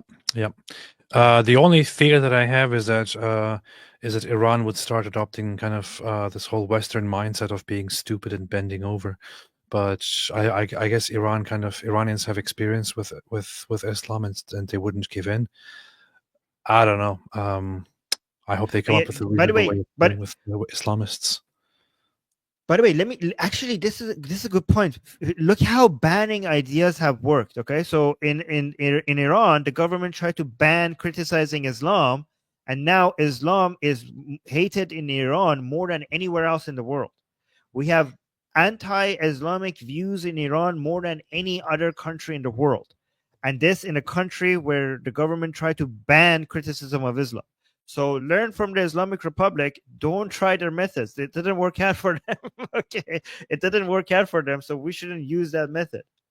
Yep, that's true. Armin, you don't get it. If you end the Islamic Republic, you'll get an Islamist government in Iran. That's how Arabs are. Watch Candace. Just let Khomeini get his nuke. This is, I mean, it is good satire, but this could totally be a serious comment here, like by some people. Well, I mean, Khomeini is dead, so I don't know. Khomeini, yeah. Elite Team Killer, these guys are getting too hopeful too quick. This war, if far from over, all same people hope for Israel's victory and Iran given back to the Iranians. I mean, it's always good to be hopeful, but nobody is sure right now that the war is over. So we want to make sure we get there in a good way.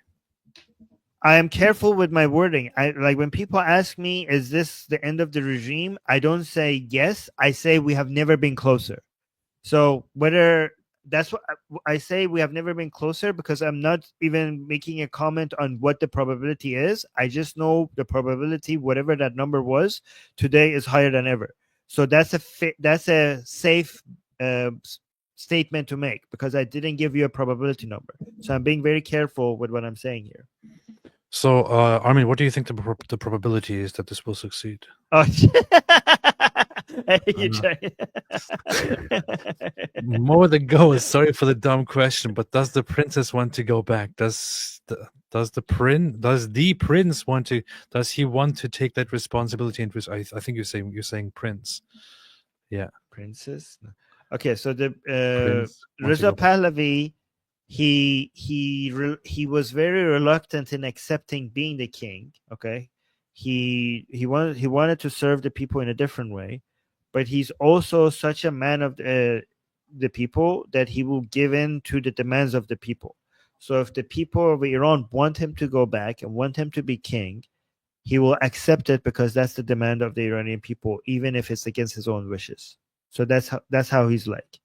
He wants to serve the people in whatever way they want him to. So he Nice. wants what the Iranian people tell him they want. Nice. But Armin says it should actually be the daughter of Reza Pahlavi who should be queen. Yeah, but I'm trying to convince more Iranian people not to make him king. Like, hey guys, aren't you saying this is the best man we have? Why would you tie his hands in a ceremonial, a symbolic position with no executive power?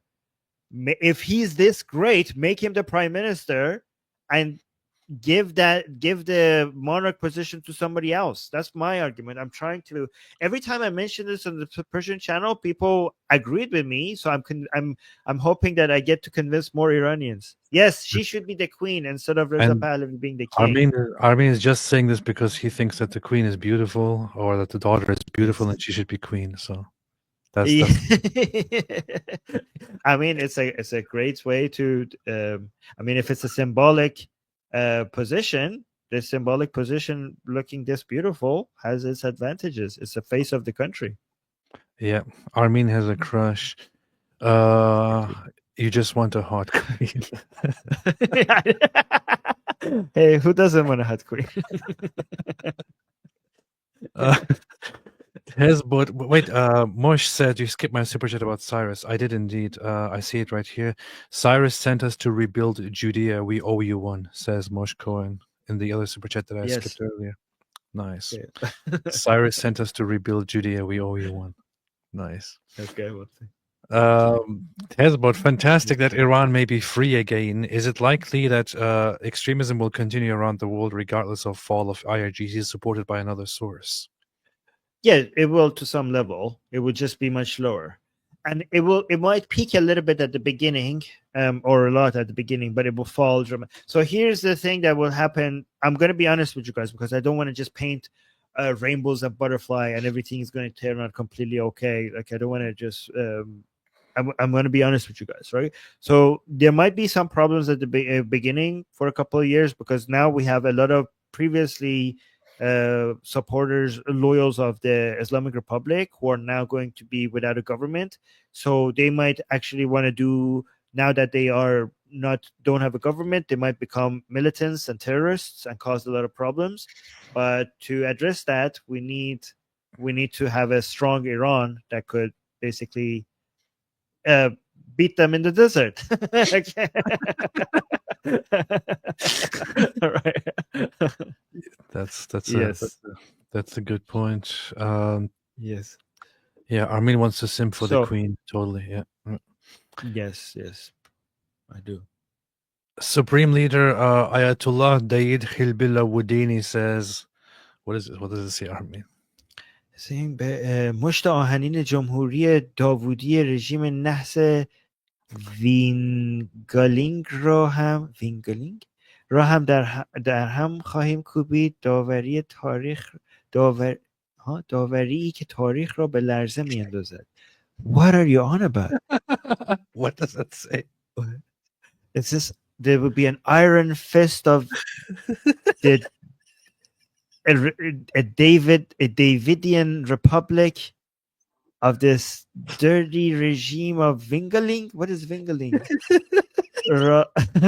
I don't know what's happening. Which will So Winglings are the followers of Mike Winger, who is the nemesis of David Wood, and okay. This is the Ayatollah form of David Wood here talking. This is Supreme Leader Ayatollah David Hilbilla Woodini. Okay. I'm so out of the loop. I don't know what's going on. Okay. This is so stupid.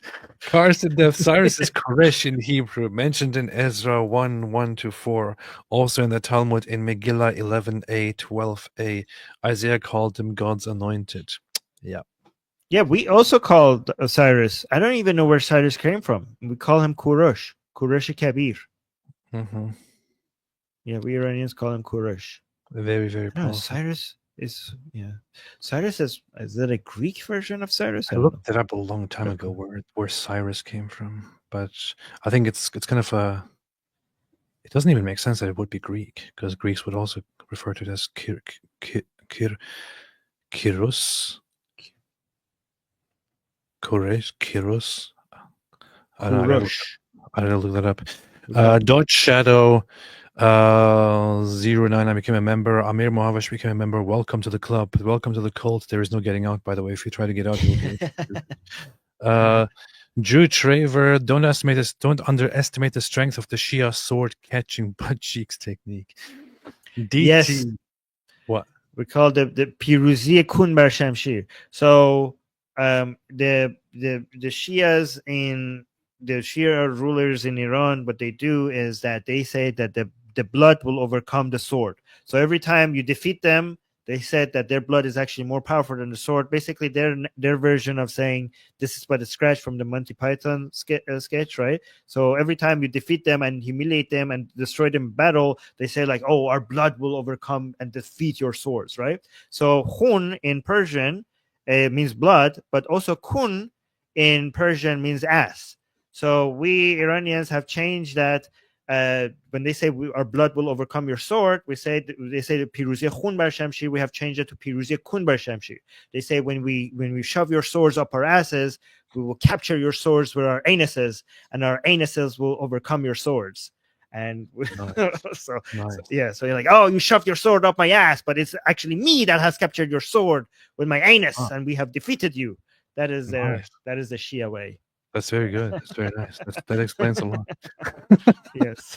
Okay, so I just looked up the development of the name of Cyrus. So in Old Persian, it is Kurush. Then it becomes, in Akkadian, it is Kurash. Modern Persian is Kurosh. But from Kurosh into Greek, it was adopted as Kuros. So in Greek, it's actually Kuros. In Latin, it was adopted as wait, what is it? Into Latin, it was adapted as Chiros or Kiros, and it's just because of the stupid English pronunciation of whatever starts with C that we change it all into a different weird pronunciation. It's actually a very, very recent corruption that in English we just took this whole thing and started calling it Cyrus. Why are we doing this? That's just language changes. Yeah. If it came from Judaism, not from Islam, why don't Jews kill their apostates, but Muslims do? More likely this was something Mo wanted to do anyway. Yeah, he was just very big on wanting to kill those who betray him. Mo had problems, man. Big problems. Or the Muslims. Elite, team killer, ignorant, illiterate people might have mixed up these religions, which would allow both of you to be right. Who knows what was going on in the desert? They beat me in the desert. Yeah. They weren't illiterate. They were very scheming. Like Ibn Hajjaj was actually very wise. He was just evil. He was very educated and he was wise, but he was just like he was an evil man, right? So they had bad intentions. Big time, bigly. Cyrus doesn't sound good. Cyrus sounds fake. I want to call him Kiros. How about that? Kurosh. Is that Kurosh? No, I want to do the Greek way. Oh, okay. I want to call him Kuros. So, in Persian you say Kurosh, and Jews say Koresh, and Greeks Koresh? say Kyros. That's funny. Which sounds very similar in Greek to the word used for Lord, which is Kyrios.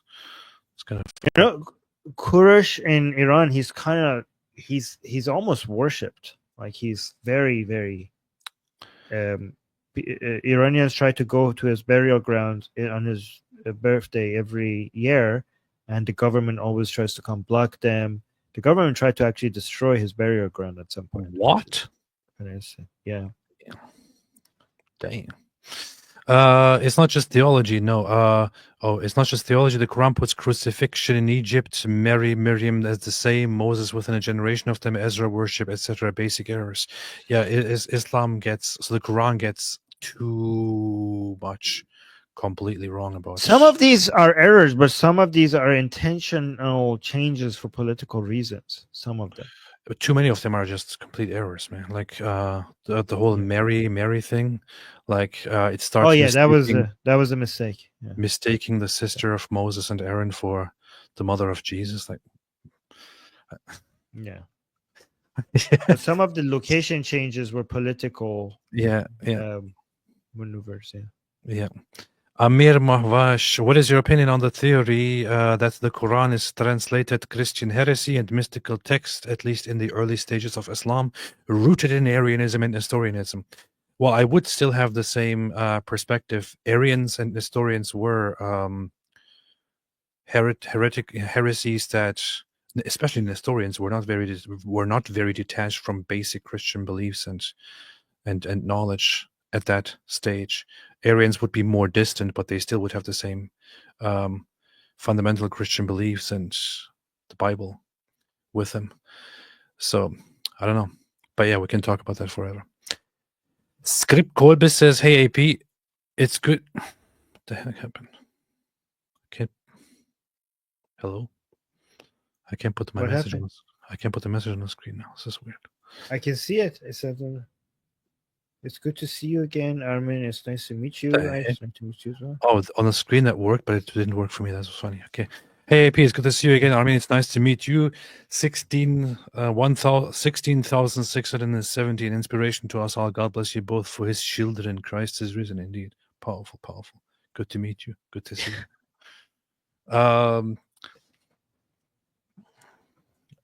Yeah. Hey, I'm at the very least tied with D. I became a member the first day they went active for you. Okay, Cheryl, I'm sorry. I apologize. So I have to check the list of my oldest channel members. D is one of them. I'm rooting for D.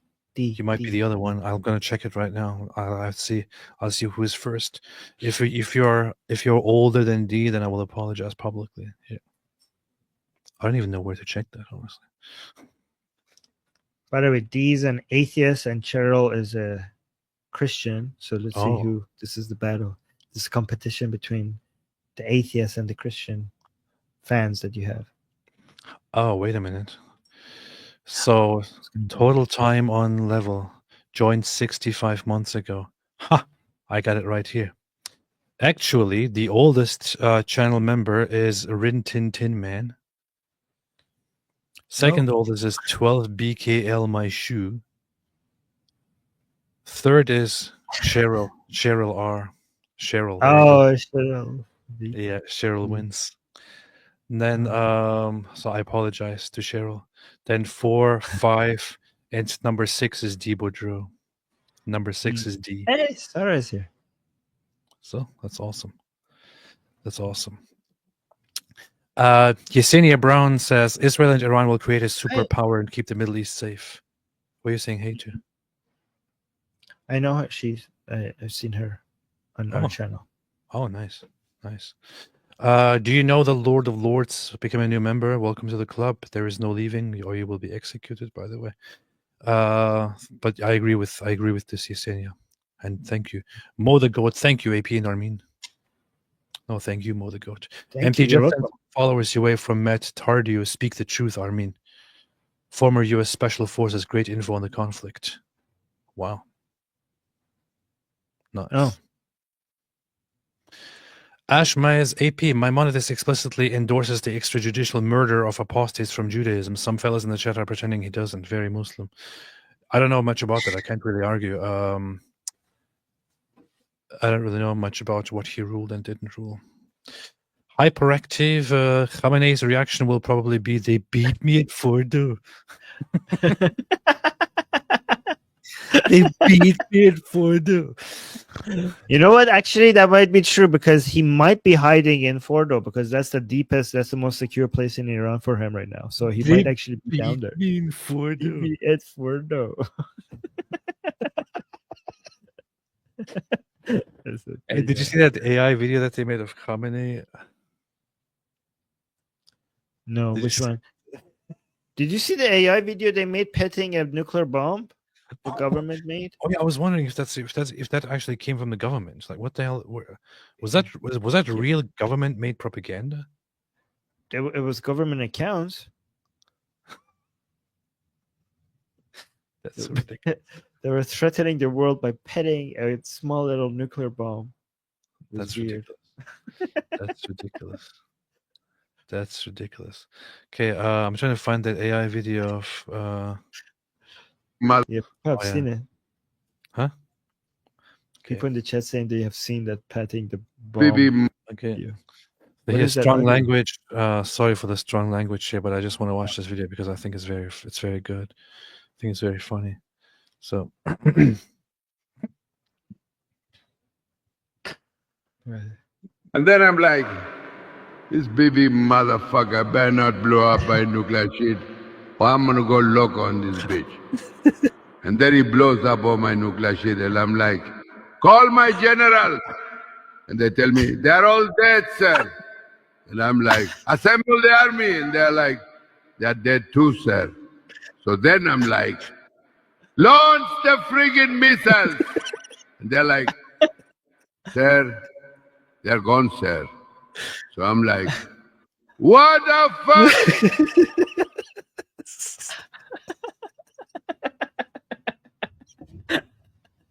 Oh god, this is great. What? Doesn't Can you it sound send this to me? Doesn't it sound exactly like him? This is epic. Oh my god. Can you send that to me? I'm gonna- I'll send it to you right now. Thank you. I want to show this on my channel. It's so ridiculous. Oh my god, that was beautiful. That was fantastic. I'll send it to your. I'll just send it to your WhatsApp. Yeah. Thank you. That was great. Thank you for sharing that. Gigi Ryder, big love to Redwan and Armin. I don't cry over much, but the expressions of love and heroism going both ways breaks me. Oh, wonderful. With the Iranian colors and Israel and US. Thank you very much. Yeah.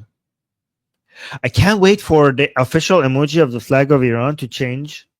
Like, you know how you use the emoji of the flag of Iran in the chat? It shows the Islamic Republic flag.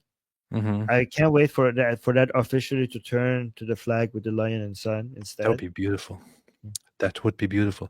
I want to ask you about the flag. Now, a few days ago, I made a post when I posted the flag of the true flag of Iran, and said the world will be a better place when the lion rises again.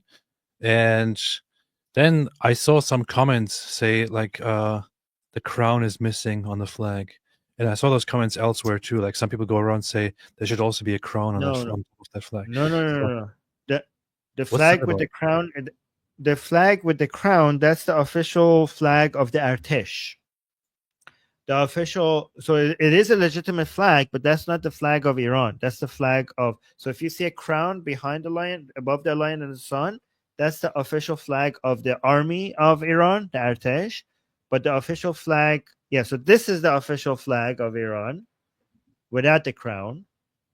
But what the one with the crown, that's the official flag of the army of Iran's army. I see. Iran's, yeah, the royal army. So I'm doing it right then. Okay, so this is the right flag. Yes, Good. yes. Good. That's the right flag. Yeah. Good. So I'm still thinking about that video. It's in my head, man. That BB motherfucker. So good. Yosef, a Syrian-born Tehran here. AP, where is the lefties who say free Palestine? Why aren't they starting saying free Iran now? Yep, that's what I say. I mean, by the way, guys, whenever people say free Palestine, just agree with them. Just be like, yeah, free Palestine from Hamas, free Palestine from. If you want to free Palestine, then you should support Israel because Israel is freeing Palestine. I mean, I don't. What do you think about this, AP? I've stopped recognizing Palestine as a thing. Yeah. I used to say, I just say Gaza or the West Bank. So I say so-called Palestine. I don't recognize Palestine as a thing anymore. Yeah, I think that the only possible future solution would be that the entire thing is called Israel, that there's only an Israel, and that everybody living there acknowledges and recognizes Israel as the one country that should be existing there. There's no other thing. Palestine is a region that could be used legitimately at some point, maybe to refer to the regional, to the region, to the territory. The region has a name. I think we should get rid of the name Palestine as a whole. There's the Gaza and there's the West Bank or whatever you want to call it. Yeah. But I think the Palestine, there is no Palestine. I think we should just give up that name. Israel was the name of the land for the Jews. Jews called it Israel or Land of Israel consistently from ancient times until now, uninterrupted. It is Israel now legitimately. You can refer to it internally as different regions. You can call the West Bank Judea and Samaria. It shouldn't even be called West Bank anymore. There's only Israel, and there's and Palestine is in. Oh, yeah, go on. Sorry. Oh, go ahead. Continue. No, Palestine is an imperialist name. Yeah. Like if these people are anti-imperialist, then it's the Roman Empire that gave the name the Palestine. It's so far into that place that they can't even pronounce it. They don't like Palestine. You can't even. You don't even have the letters for the sound p in your language. That how much more foreign can it get for you guys? Like it's insane how these people pretend to be anti-imperialist. And they basically picked the most imperialist name for that location. Yeah. It was the Roman Empire that to suppress the Jews called it, changed the name from Judea to Syria, Palestina, and since then it has been recognized as Syria is the northern part and Palestina the southern part, and this is the colonial imperial name basically on it. So. The actual name of the region was Judea or Judea and Israel. That's it. That's the actual name. You should get rid of the imperial colonial name and should recognize the name as it is supposed to be. Yeah, so. We're the true anti-imperialists, actually. Yep. Israel is actually a decolonization and de-imperialization process. So it's pretty exactly. Yeah. Paul, Muslim apologists often justify Quranic violence by pointing out to similar laws in the Old Testament. Thus, they are being true to the word of God. Powerful. They're being retarded. Cheryl R says, no competition. I welcome all supporters of AP, David Wood, and even Atheist Republic. Even, okay. Everyone fighting the most obvious demonic prophet followers is all right by me. Wonderful. I appreciate that, Cheryl. Thank you. No offense to demons. Demons are terrible. Apologetics, Armin, are you planning on getting a government role? Wishing you get your lion flag as a gift for Christmas. I hope so. No. I want to be. I'm happy YouTubing for the rest of my life. No, he will. Armin will be appointed as a government official, as a leader in the government of Iran. He will have the flag of Iran on his chest, proudly walking around with it all day long, making laws in Iran. Second to the king. Yeah. Would you, if Iran becomes free and safe to go, would you want to go with me on a trip to Iran? Yes. Yes? Let's go together. Let's do it. Okay. Let's do it. That's good. Okay, great. Let's do it. Planning, promises made.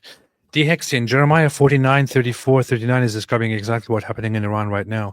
King and prince is dead, Elam's might destroyed, and mass diaspora from southwest. Oh, that's why you brought it up. Okay, I'll look into it. Elite team killer EMIMHO. In my honest opinion, when the Palestinians accept Israel's right to exist, they can have a country. This means 2 decades without a single attack on an Israeli. I think you should get rid of the idea of entertaining another country there in this region. It is a failed idea, a failed project. There's one country, Israel. That's all it should be. Yeah, the opportunity was given, and you should not be entertaining that idea anymore. The 2-state solution is a myth.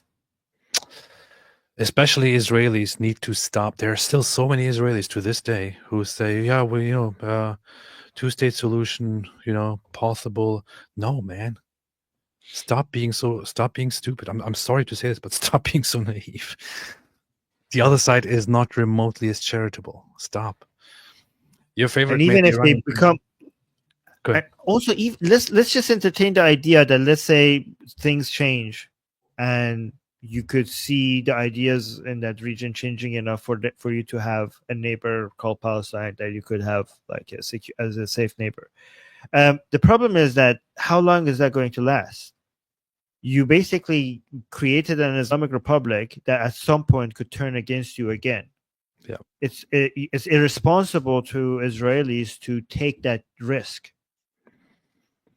especially given the fact that, according to all polls, the majority of the so-called Palestinians, even if they agree to a 2-state solution, the majority of them agrees that this is only a temporary measure, that eventually they should get all of the land for themselves. Polls have repeatedly shown that. Why would you trust them? And I know that Elite Team Killer says counter Palestinian Israel equals danger to Israelis. I know that's what you say. So some people say, but if we just make them all citizens of the country, then this means suicide because they will be higher number and so on. Well, I'm sorry, but there is just one. There's another solution to this, which is to somehow figure out a possible solution to safely and humanely transfer those who don't want to live with you with the exception with the acceptance of an Israeli state. Transfer them to a different place. I'm sorry, there's just no other solution. Yeah. No, that makes sense. I completely agree. The Iranian prince sounds like a good guy. He does. He's based. Yeah. Ashmeyer says, tag you in YT post with source from Maimonides. I'll check it out. Ash, check it out. All right, Armin, anything else you want to say? By the way, everybody check out Armin's channel. So check it out. Sorry.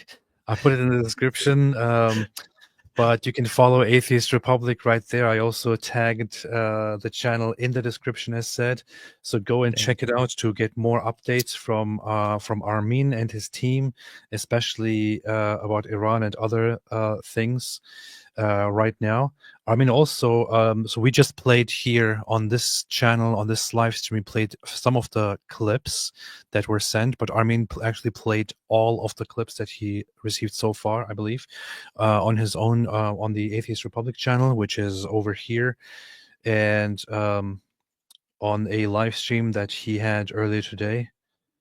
So check it out. You can watch more there. And Armin will have more updates on this kind of stuff there as well. So Atheist Republic, there it is. Thank you. I appreciate that. And anything else you want? All those extra numbers. Oh no, I just want to thank you for always, at key moments in you're always there, AP. You know that, like, you're every time we need you the most, the Iranian people need you the most. Your channel always comes and highlights what needs to be highlighted every time, every single time. You were always there when the Iranian people needed more exposure, more attention. Your channel never failed to give the attention that they needed. So I just wanted to thank you for that. You're gonna make me cry, man. Oh. It's an honor and a great pleasure, and I hope to see the Iranian people free, and I hope to see this beautiful nation get back to its former glory. Hope to see the Islamic regime gone. I have all my support, and I hope this succeeds, and I will be there as much as needed. Thank you so much, Armin, for joining me. We'll continue. I'll probably, if you're available, I want to invite you to tomorrow again. I think Goldie will be live tomorrow with us, so you should join as well. This would be a very good collaboration. And Sounds good. Sounds good. Count me in. Yeah, awesome, Fantastic. awesome. So, okay. All right. Thanks everybody for watching. Thanks everybody for watching, and as always, as the goat says, which translates to the following words: Stay away from Islam. Yeah.